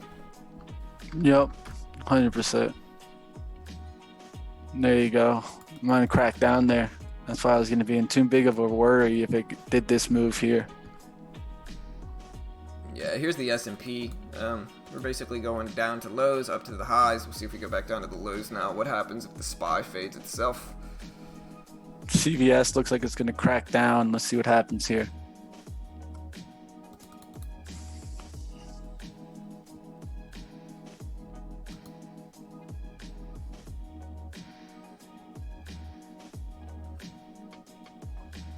AMRN is one that I don't hate for a short. It's just gotta come below this big support level. You see a big crack there, at least on my chart.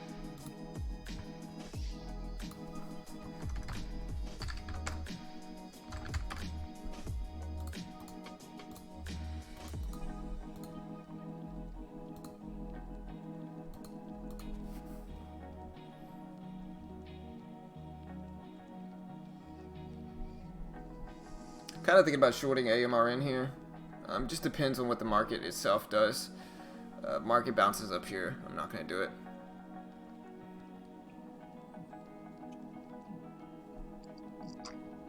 Just anticipating, and I could use this 39 or this 40 level as my risk. Watching it on the bid at least.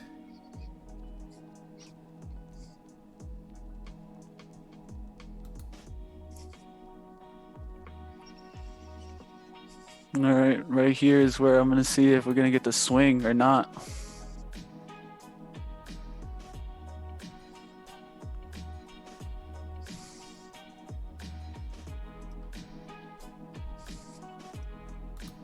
AMD's breaking below the VWAP again.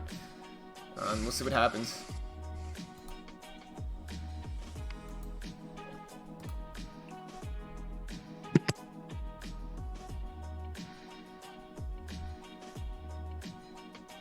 Just about whether we think the market's going to bounce right here.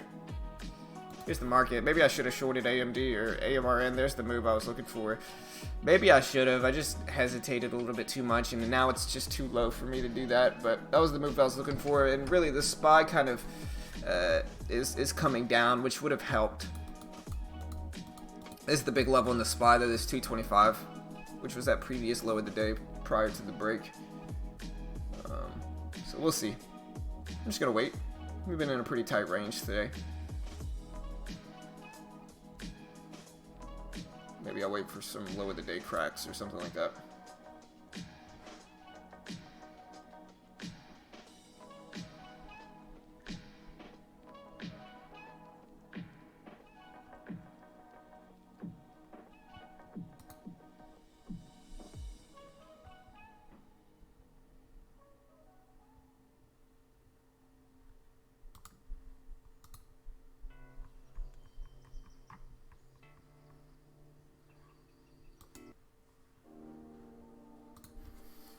Alright, so like I said, I could maybe short into AMRN here, maybe. We'll see.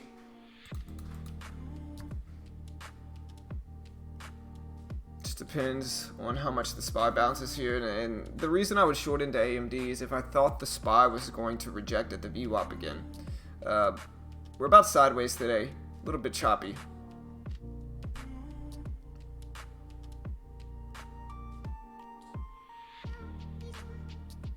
So I think AMRN is going to come back up here. It's going to come up to like 1037s maybe. Looking at EMPH. EMPH looks interesting to me. Trying to see if it's going to create another resistance here.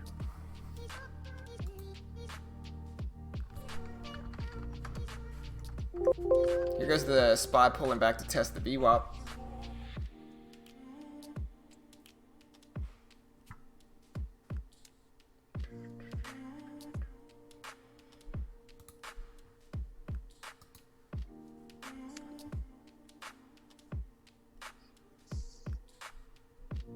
What symbol is Bronco? He's talking about Ford, the Bronco vehicle. Okay. Alright, so S&P and the SPY are both pulling back up here. Sideways range. I'm just going to wait. Small starter here.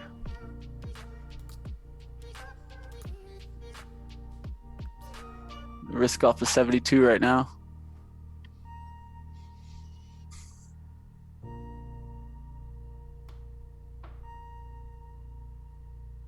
Anything above 70s, just got to get out. Can look to get back in, but want to keep the risk small.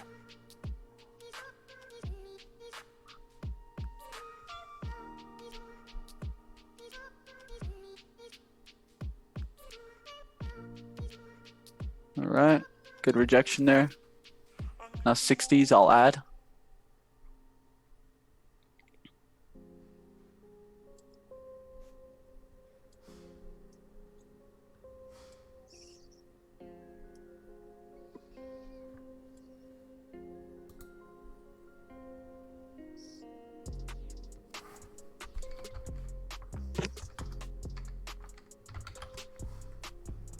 $73 on the ass there.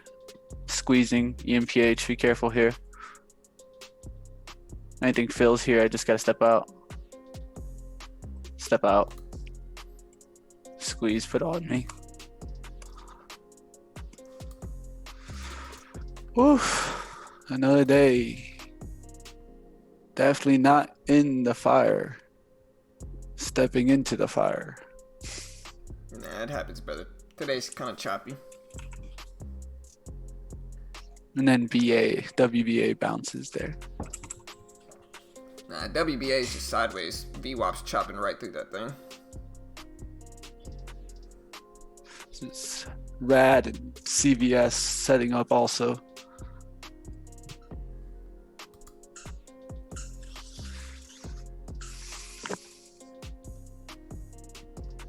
Yeah, I got you, James.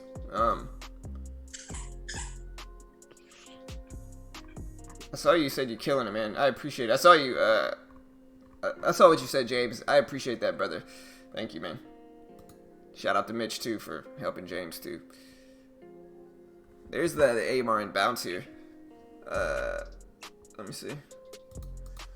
Do I want to short into it? I might take like a little baby shear size here for AMRN. We'll see.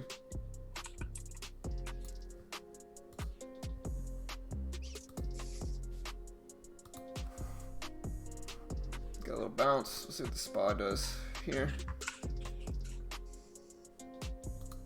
Just kind of low liquidity here for AMRN, unfortunately. If the SPY rejects here, it should be good though. Just depends what the SPY and S&P do here.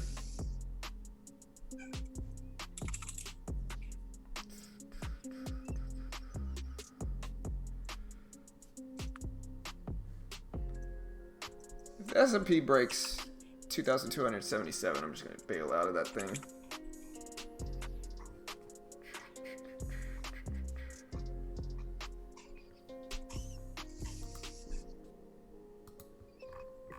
But yeah, I hope you're doing well, James. Hang in there, brother. Killing it in Roku today, though. Nice job, bro.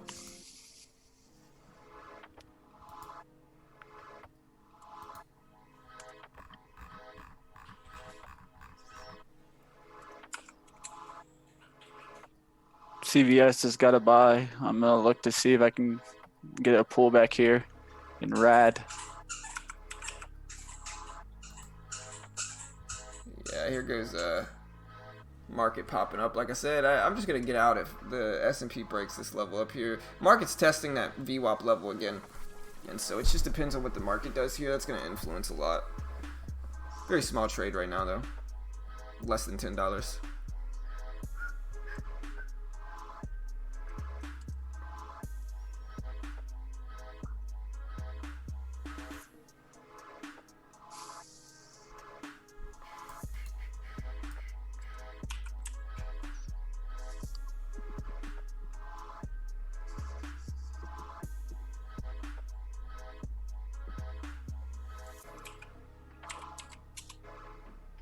Oof, got a big squeeze there. Got out just a big spread in AMRN, but $16 loss. Still small. Still up 30 on the day.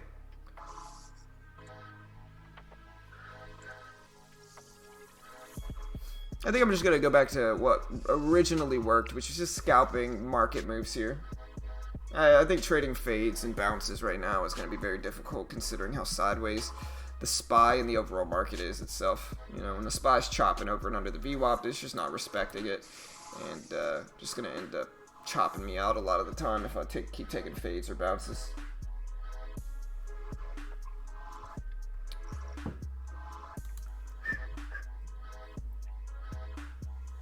Your beard is good luck. Don't shave that ugly thing. I know, bro. You see that? Listen, I'm not gonna say I'm superstitious here, but when I shaved my beard, I lost every day. When I grew back, it's all in the beard, bro. Yeah, it's all in the beard. When I grew back a Joe Dirt beard like this, you know, I haven't lost on a daily basis in like a week or two. So I'm not saying it's the beard, but it's almost certainly the beard. You know, the beard is good luck, man. It's like Samson in here. Starter on RAD, looking to add. You could look for WBA now that it's pushing up here, RAD and CVS, but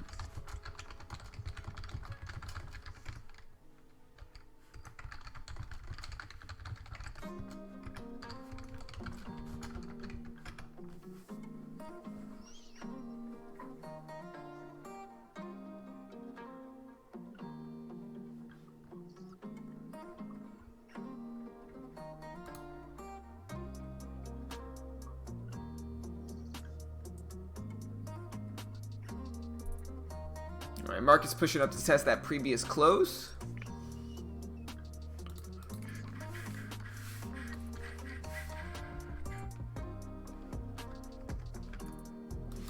definitely overextended myself here. Alright, market just kind of got rejected at that previous close, coming all the way back down. Yeah, I got caught in that push there. I bought the spike, Shouldn't have never bought the spike. Should have waited for the pullback.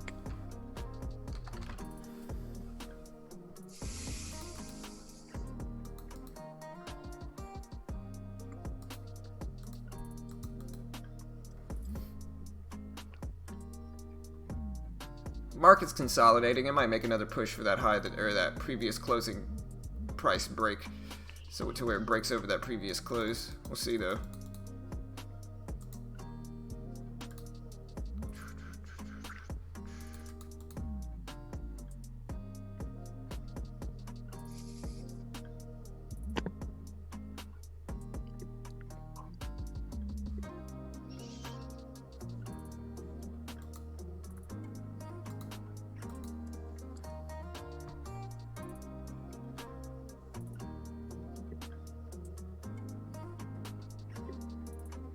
Old Samson is back. That's right, man. Isaac says, I haven't had a losing trade in 15 trades since I noticed that thing. I'm going to charge a subscription service just to be able to look at my beard. You know, you want to trade well? Look at my beard. It's a good luck charm, you know. $10 a month. Well worth it, you know.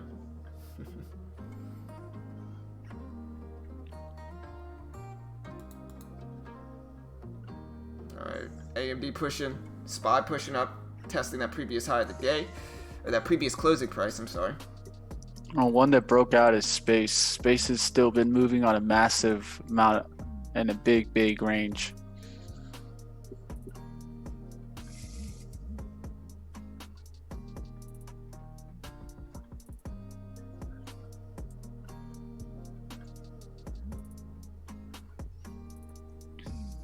The S&P 500 itself still has a little bit of ways to go before it hits that previous closing price, and so we'll see here.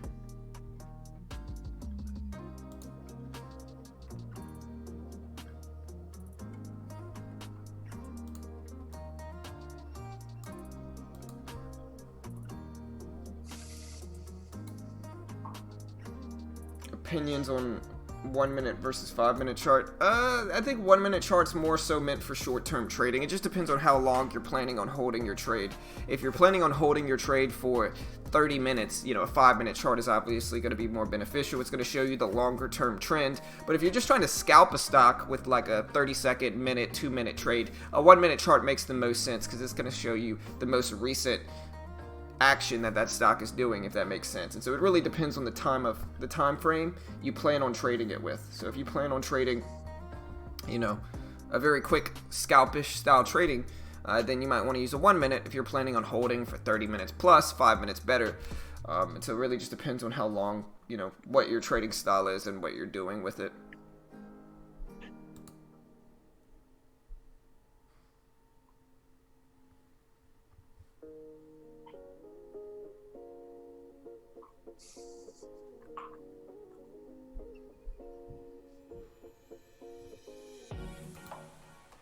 Hey, well, good luck, Gideon. Yeah, scalping's been working really well for me. Market's getting rejected at that previous close, at least the SPY was.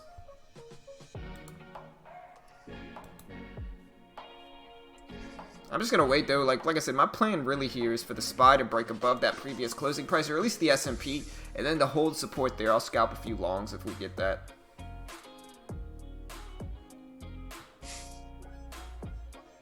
Getting destroyed here right now in Rad. Trading horribly lately, guys.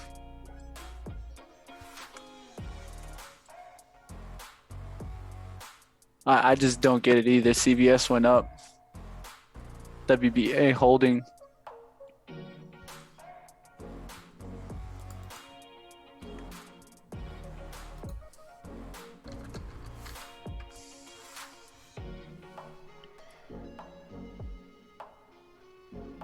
This environment's tough, man. I've been definitely struggling after I've been doing really good. 100% gold.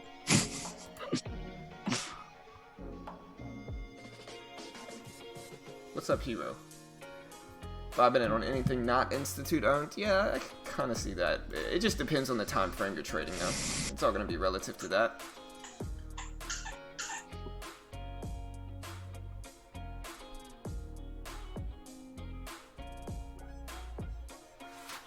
SPY getting rejected here at that previous close, coming down to 226s. We'll see what happens with everything else now. Everything flipped on me, so.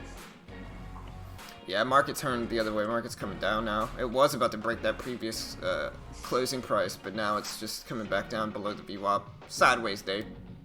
Chop. Yeah, it's definitely getting caught in the chop today.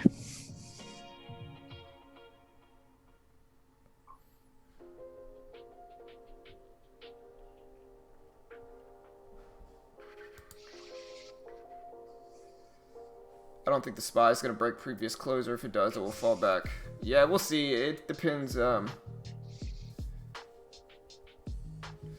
a stock shows momentum, is it better to wait for a pullback or jump in? I mean, it depends, man. Momentum, I guess by theory, momentum would be to just jump in and catch it. If you're planning on trading using support and resistance, though, you know what I mean? It's better to wait. You could look at Duke.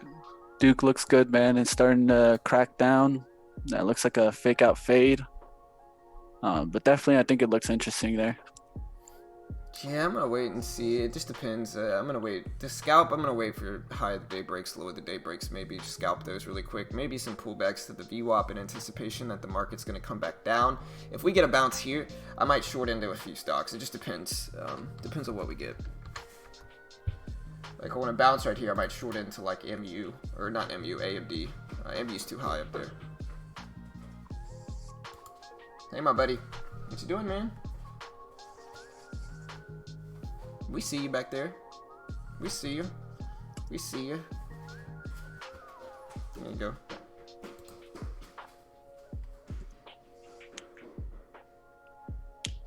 Alright, SPY's pulling back. Big level here now on the SPY, guys, is this 225 level. This 220, yeah, this 225 level is big. So we pull back there, we break under that. Might see a lot of weakness. We hold support there. We might see a few short-term bounces as well. We'll see though.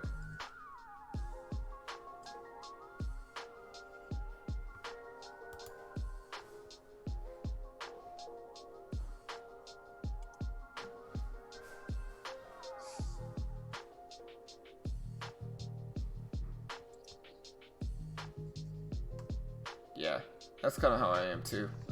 Joseph, glad to see you back here, bro.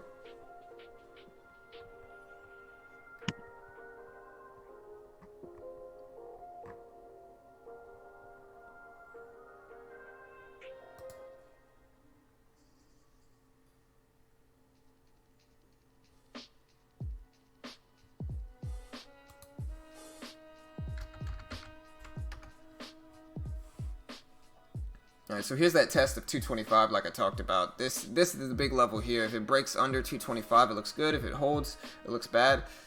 Vice versa. If it breaks under that, it looks weak. If it holds, it might bounce a little bit on a short-term basis. We're going to see, though.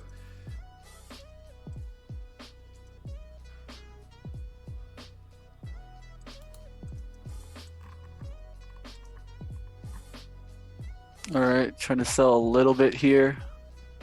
Just to get my average pricing back down here. There you go. There you go. Took 200 off just to get my average pricing at least in a good spot. You get what I mean? Because I don't want to be at too big of risk because I've already put myself in big risk there. So I was able to take a little bit off there. And now if the stock is getting juiced up, I can always add. Right. But there's no point in not taking it off there because my average is somewhere here. Right. When the average should be somewhere down here in the 17, 15, 17, 20s. Yeah, nothing wrong with taking some off there. The Duke spread is wide. Yeah. I mean, it's like about 15 cents. There's a $2 range. So you got to understand that $2 range. I think what's big is WBA. You see how it keeps holding on the 5-minute? When that one rips on the 15-minute, I think we're going to finally start seeing some momentum in the healthcare. SPY bouncing at that 225 level. We'll see if it's just a short-term bounce. I kind of, looking at the chart, it seems like it's a short-term bounce, but there's no real telling here.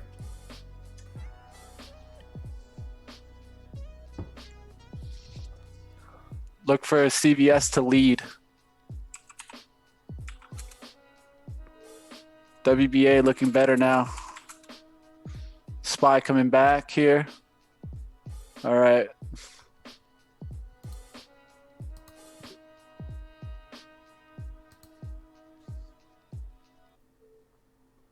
going to try to let this one break out through 70, and then we'll look to take 100 off. I think we can get to 70. For right now, let's put an order at 66 to sell 100. Hey, see you, Texas. Looking for another little push here. Later, brother. Have a good day, man. Good luck, bro.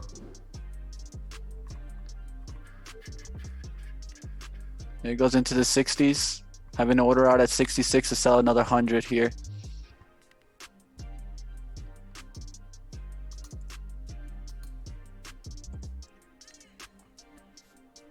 Putting 65 out instead of 66. Looking for a quick pullback here to hold in WBA at the VWAP. We'd want to see a VWAP bounce from here on.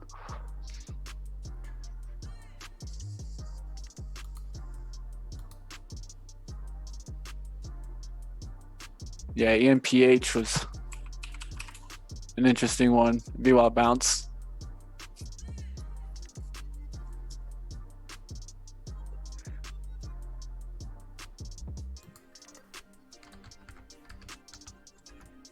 SPY pulling back to test the VWAP here. We'll see what happens.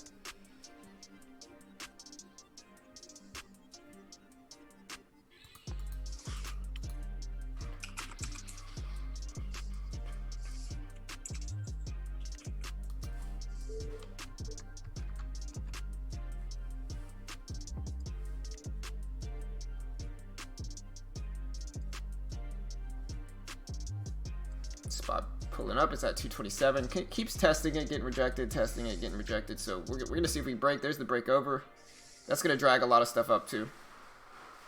I'm canceling my order right now. I want to sell it at 70 here.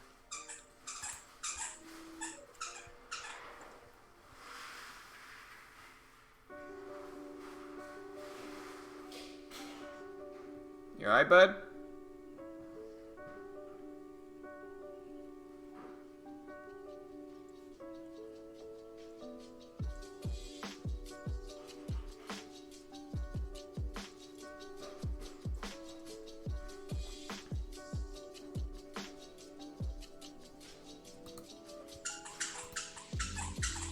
Just not wanting to continue here.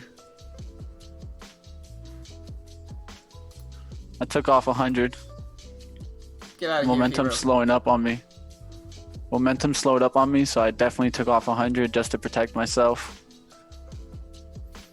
Get out of here, hero.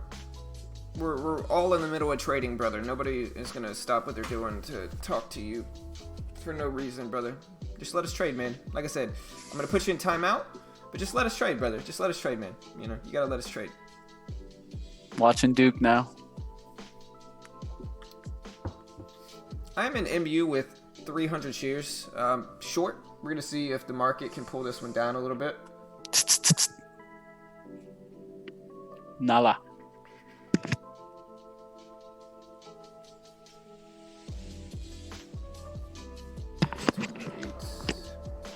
Nala's starting not to have it. Just letting me know.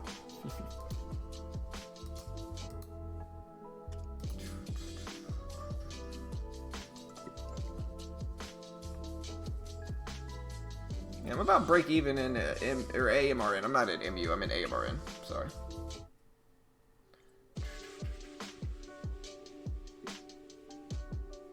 SPY didn't go up there, so I'm kind of concerned now. Just paying attention here.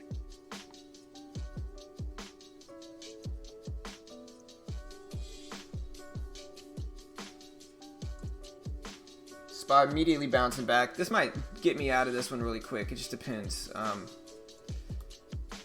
Where are your SPY numbers at? Mine's at 227 right now. I'm having internet issues. Yeah, it's a big run. Luckily, I built some cushion on the day with that first scalp. It just with the way the market's moving, unless the SPY gets rejected here, I gotta be ready to exit a AMRN. All right, I need to restart my charts because I see ones that I like now. Yeah, Duke is looking really good. I'm out. I'm out of AMRN. I got out. I need to restart my charts here. My TEFs didn't freeze up, but my TC froze up on me.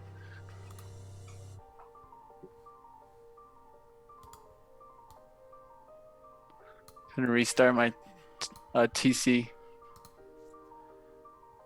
SPY's chop today. Very difficult day. Unless you're taking some scalps, you know, tough day. See, I don't know if I'm getting scared out early or what the deal is.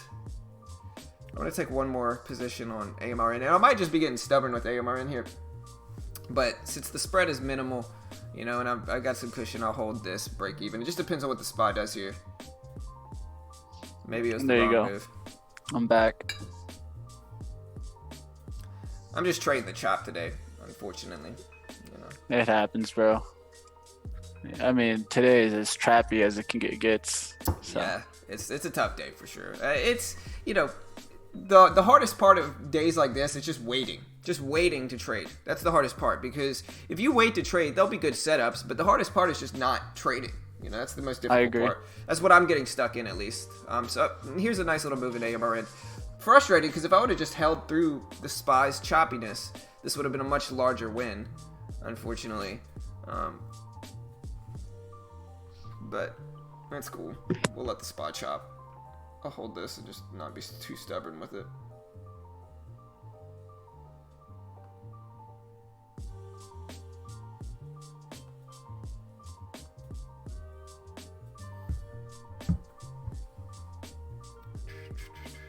Yeah, SPY is just super sideways. So unless you're really like trading the chop, it's hard to figure out what to do here.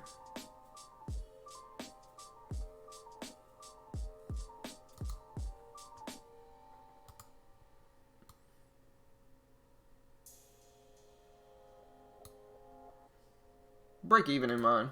I'll put Mitch up for now.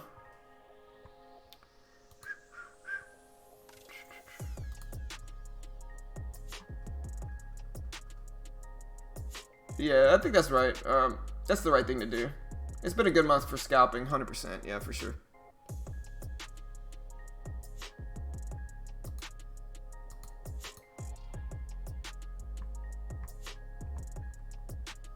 I'm getting chopped out of AMRN again. Maybe it was the right move. I'm just going to jump out of here. This one, that's kind of like the line in the sand for AMRN. I'll be right back. I got to go to the bathroom, guys. I'll be right back.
All right, I'm back.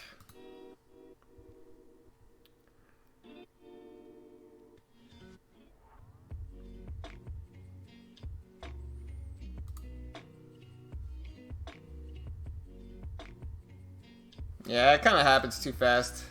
As long as you keep it tight and keep it small in days like this, that's the key. You know, you just got to keep it small. SPY itself has been in a pretty obvious range the last 10 minutes or so. The SPY has just kind of been going up and down and up and down and up and down. Very tight range in the overall market itself. The S&P 500 has been pretty sideways too. And so it just depends. AMRN, I think I got stubborn with it, but it's still early, and I'm still going to wait for some moves. I'm just going to wait for a break. The good thing about CHOP is that eventually we will break out of it, and when we do break out of it, a lot of the time those moves can be great. There you go, guys. Just broke out through 18s here. Looking good here. Looking for pullbacks to 1775, and I want to see the SPY start reversing here.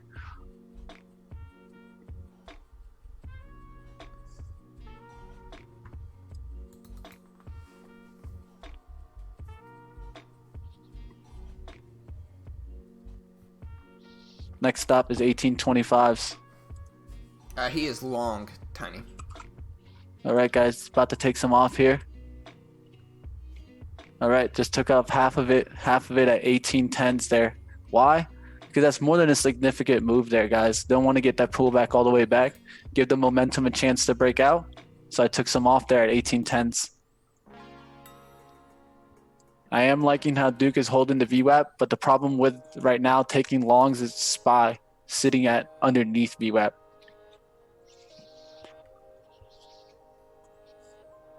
$15-minute chart on WBA starting to set up.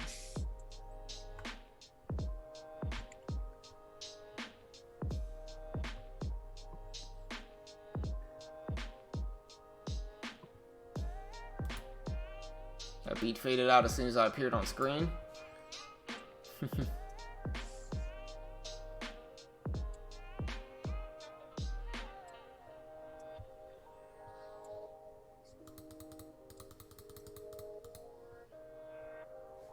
Trying to battle here.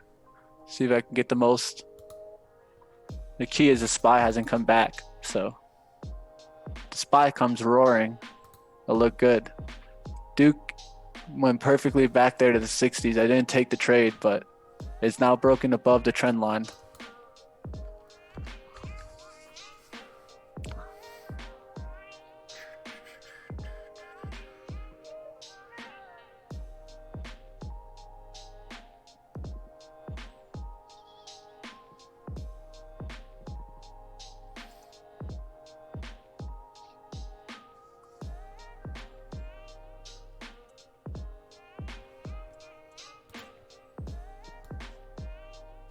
Watch for fake out fade in AUPH. Lower volume stock, but has a fake out fade there.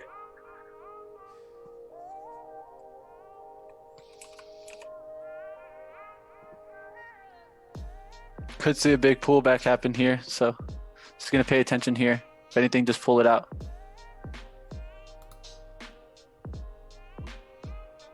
We need to see the SPY recover here. Don't want to see it crack 225s on the downside.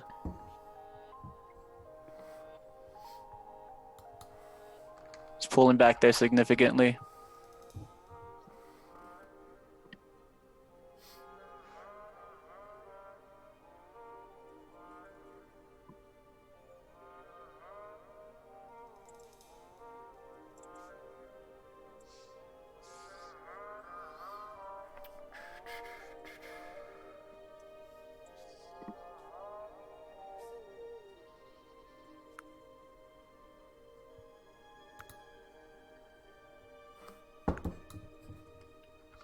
All right, going to give it one last chance to get it back above 18s here. I want to see a big breakout here. If not, I'm going to still go ahead and sell it out.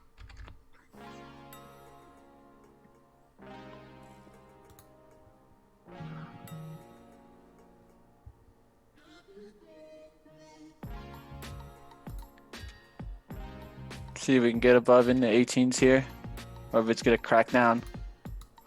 Bottom side risk right now is 79. We'll take it off. There's 18 showing up. Look to see big buyers. You see how the 90s, those were sellers, not buyers. We wanted to see 18 start rolling through there.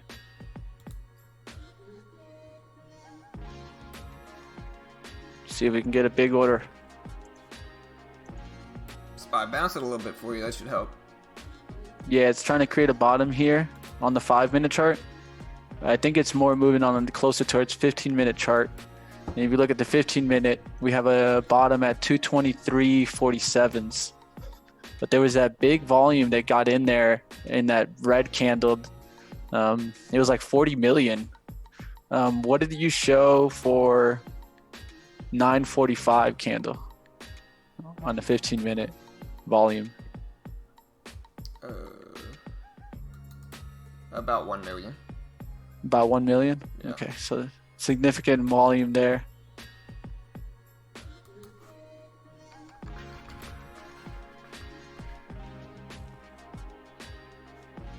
There you go, back above 18s. We're going to let it try to break out through the 1825s. That would give us more than $1 profit here. Duke holding well there. John, your promo for trade ideas, is that annual only? No, I think you could buy it monthly. I pay for it monthly at least. Yeah. What it'll give you an option for monthly. It shows you the yearly first just because it wants you to buy the yearly. Just look for the monthly option. Yeah, you should be fine.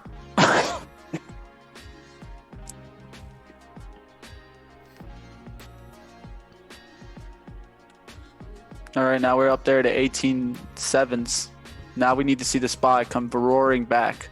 If the SPY comes roaring back, that'll give us a signal that, yes, we're going to come back here. And I can go ahead and try to take this up here.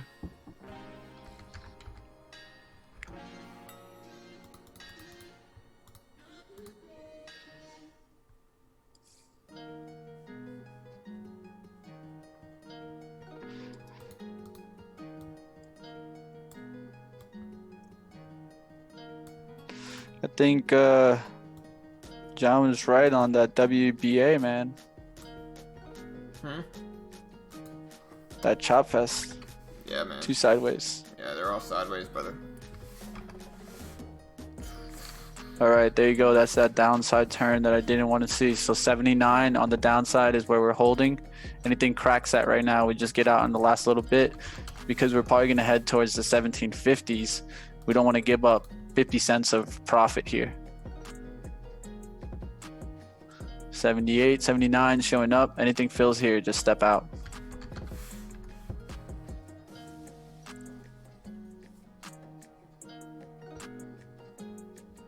Hand on the sell button. Literally holding the click. All I gotta do is let go if I want to. There it comes back up there to the 80s. It's a good sign as long as it can hold that 79 on pullbacks.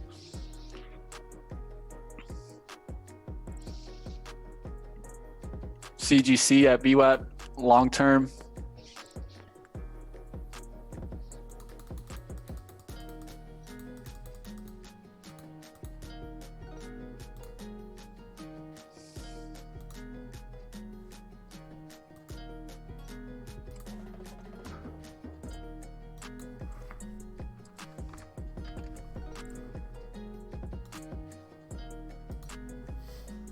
Ah, they saw my picture.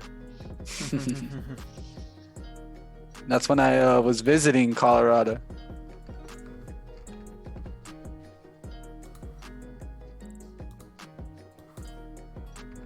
All right, guys, looking good for me. Looking good. The SPY is coming up there with a good vengeance. Let's see what happens here. Duke still looking great. Now that's up there to 67.28s. We'll look for WBA to start getting some volume. CGC looks good. What else looks good?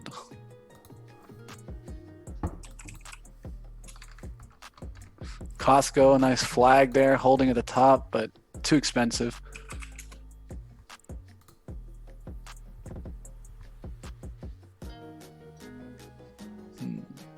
Let's see what stock is on the rise.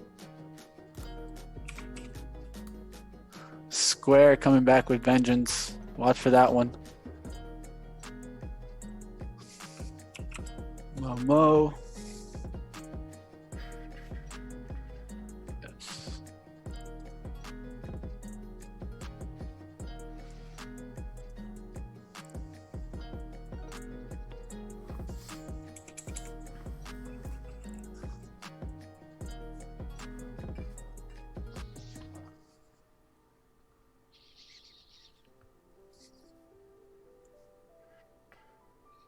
One that you can watch, Momo.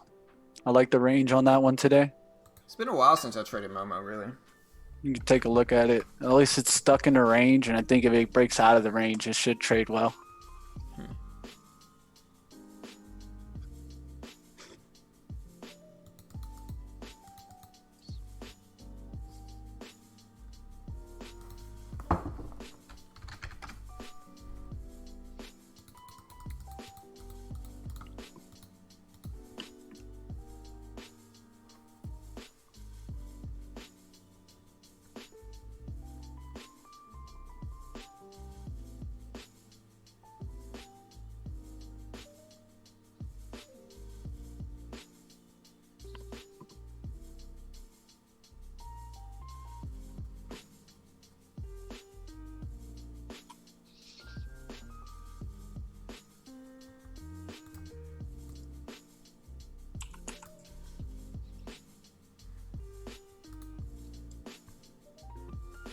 Nice.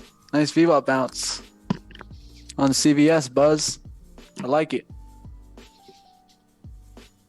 I like it.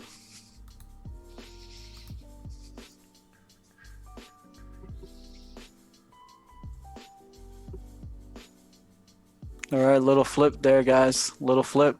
Not going to let this start breaking down here. Needs to hold 83s on the downside. We got above 18s there. That should have broke us out. So you got to really hold here.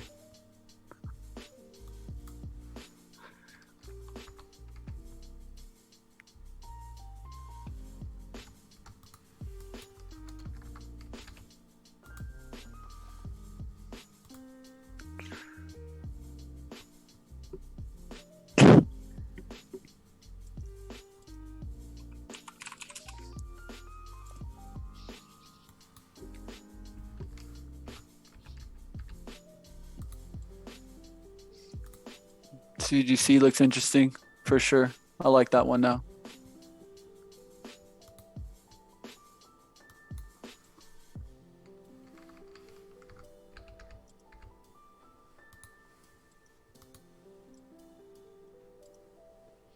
I like it at 16 or 17s. And then you could risk off the 10s or the 12s.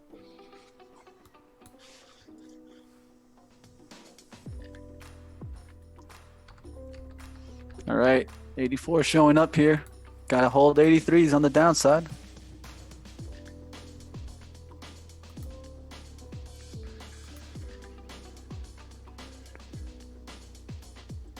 All right, just because I want to start paying attention to some other stocks here. I'm going to go ahead and place a stop here at 78. Why am I placing the stop? Because I want to go ahead and maybe take another trade on another stock here. Got to stop watching this one because the moves are going to happen quickly here.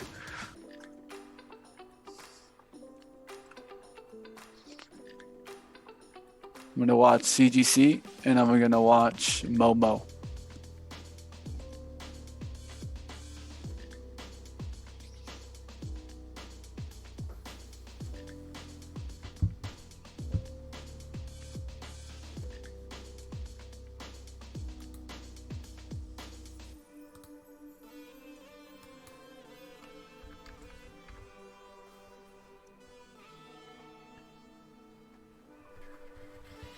Hit that like. Appreciate the love, Joe.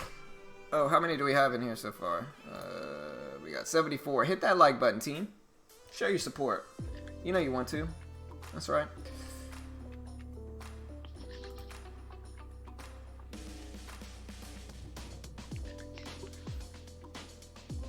All right, guys, look for the SPY to hold that down point that it made last. If not, I think we're gonna start seeing some drops here. So let's see it pull back here.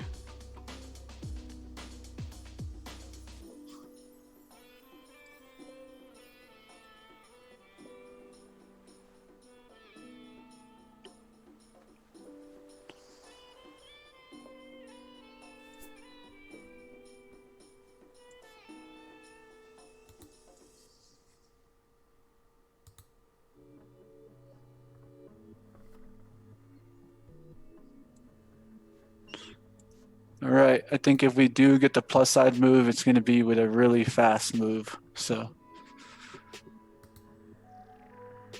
this slow downturn is kind of worrying me, but not a big concern because either way, we'll have a nice trade here.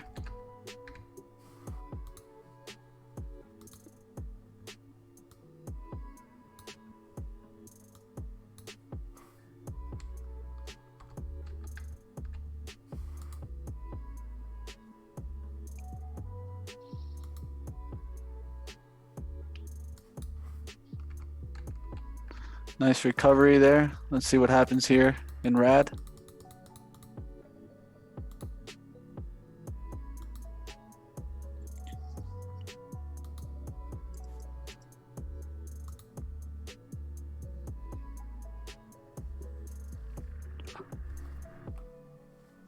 Gonna see if Momo holds this 2085. If it comes roaring back, I can risk off of that. Well, I got a second here, guys. If anybody wants to use the same platform as us that allows you to actually actively day trade with no PDT rule, in my opinion, it's the cheapest way to get started in the market. The way it works is when you first get started, they give you a course and a demo account to trade with and access to their chat room. And then once you're approved, and almost everybody's approved, and if you're not approved, you can get a refund. But once you're approved, they give you a $14,000 funded account to day trade with their base package, which is $400, $399, and then it operates like a prop firm. And so you become a contractor for them. You can trade their account, and there's a 70-30 split. So if you make $1,000 net, you get to keep 700. They get to keep 300 because for $400, they're giving you a ton of buying power. You can actually short anything that's tradable. And in my opinion, it just makes sense for new traders. If you're looking for a cheap way to get started in the market where you're not risking a ton, most new traders end up losing their first few accounts. And this way you're eliminating some of that risk. You're risking $400, which is very light. Most of the time, new traders have to risk thousands and thousands of dollars and end up losing thousands because most new traders lose. It doesn't matter where you go. And so if you want a cheap way to get started, I think it just makes the most sense, especially if you're home right now during this coronavirus pandemic and you don't have much to do. It's a good time to learn day trading, but in the end, like I said, most new traders just end up losing. And so if you want to check it out, here's the link.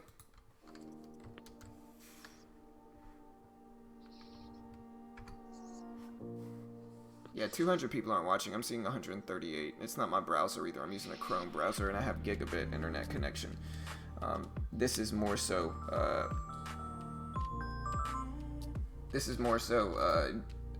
I think YouTube's not showing it to everybody today for some reason. At least that's what they said earlier.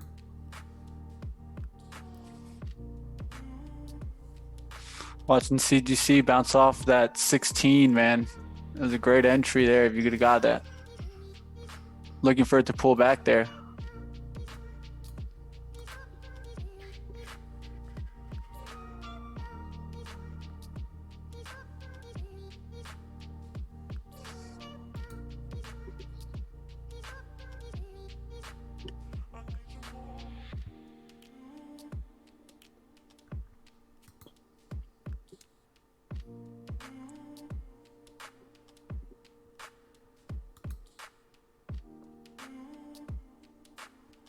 What's up, Joe? I could refresh my browser, but I don't think that's gonna work. I think, yeah, I'm only showing 136 people in here. No, you don't have to trade every day. I think like the rules, like you got like a year, I think, to make a certain amount of profit depending on your package. But as for like whether there's a restriction on how little you can trade, there's not. You can day trade as much as you want or as little as you want, So it really just depends on your style. You know what I mean? CGC with a beautiful setup. I'm glad I called it out at least. Wasn't able to get in there and the pull back to 12.16, but even if you only got this move up, it makes it worthwhile.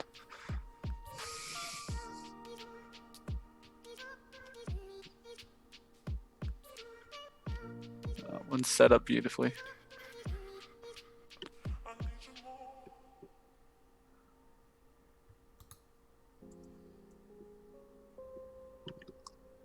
$250 people aren't watching. All right, about to get out here.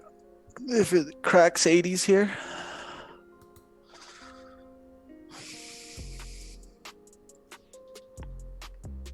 Hey, I'll be right back, guys.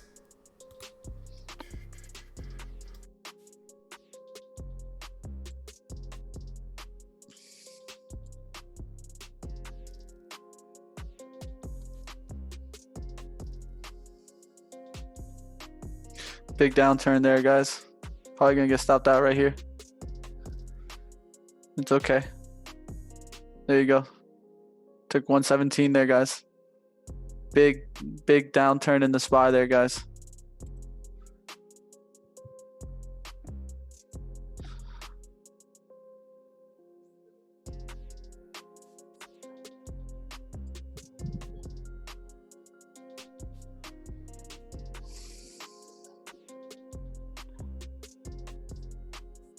All right, so how we doing now? Back at $21.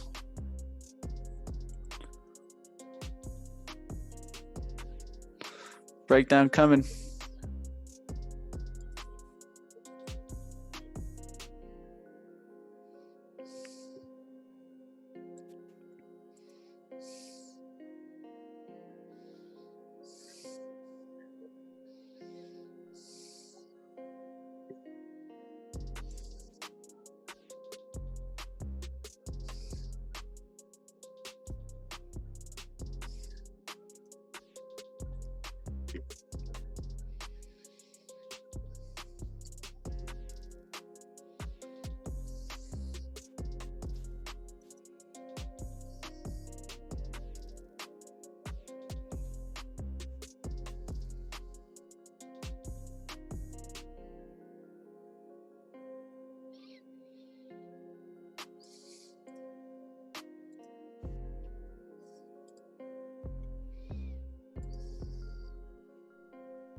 What's up? What's up?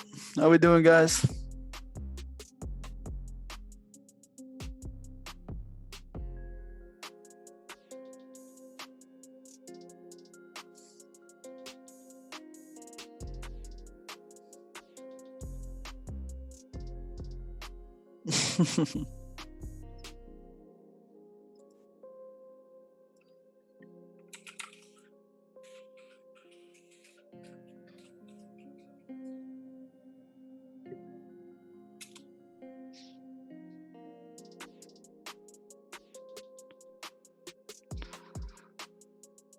So what's going on, traders? How we doing out there? How was your day?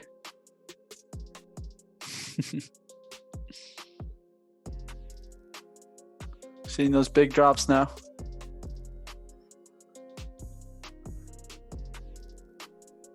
Oh, you see what happened? Scott came in. You forgot about Scott. You forget Scott's a mediator.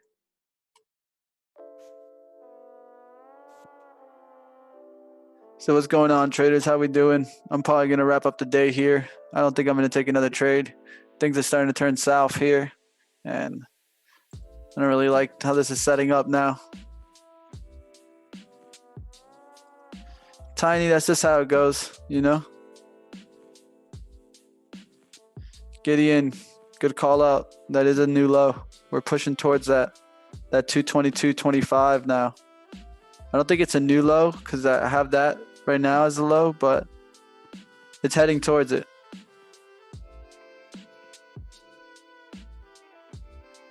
Tough day, Justin. I mean, you guys saw me. I was having a tough day also. I just got, I would say, lucky in this ride. Hey team, so my kids are doing distance learning today for their school, and I completely forgot about it. It starts in 2 minutes, and so I gotta close the stream down so they can use my computer and camera on my computer, guys. And so we're gonna have to end the stream a little bit early today, team. Hit that subscribe button. Like I said, it starts in 1 minute, so I gotta get out of here. We gotta use this computer. So good luck in the markets, guys. I gotta close the stream down, unfortunately. I'm gonna have to get them a different computer set up for tomorrow, but I gotta go, guys. So have a good day. Hit that subscribe button, hit the like button. Good luck in the markets, and I'll see you all tomorrow.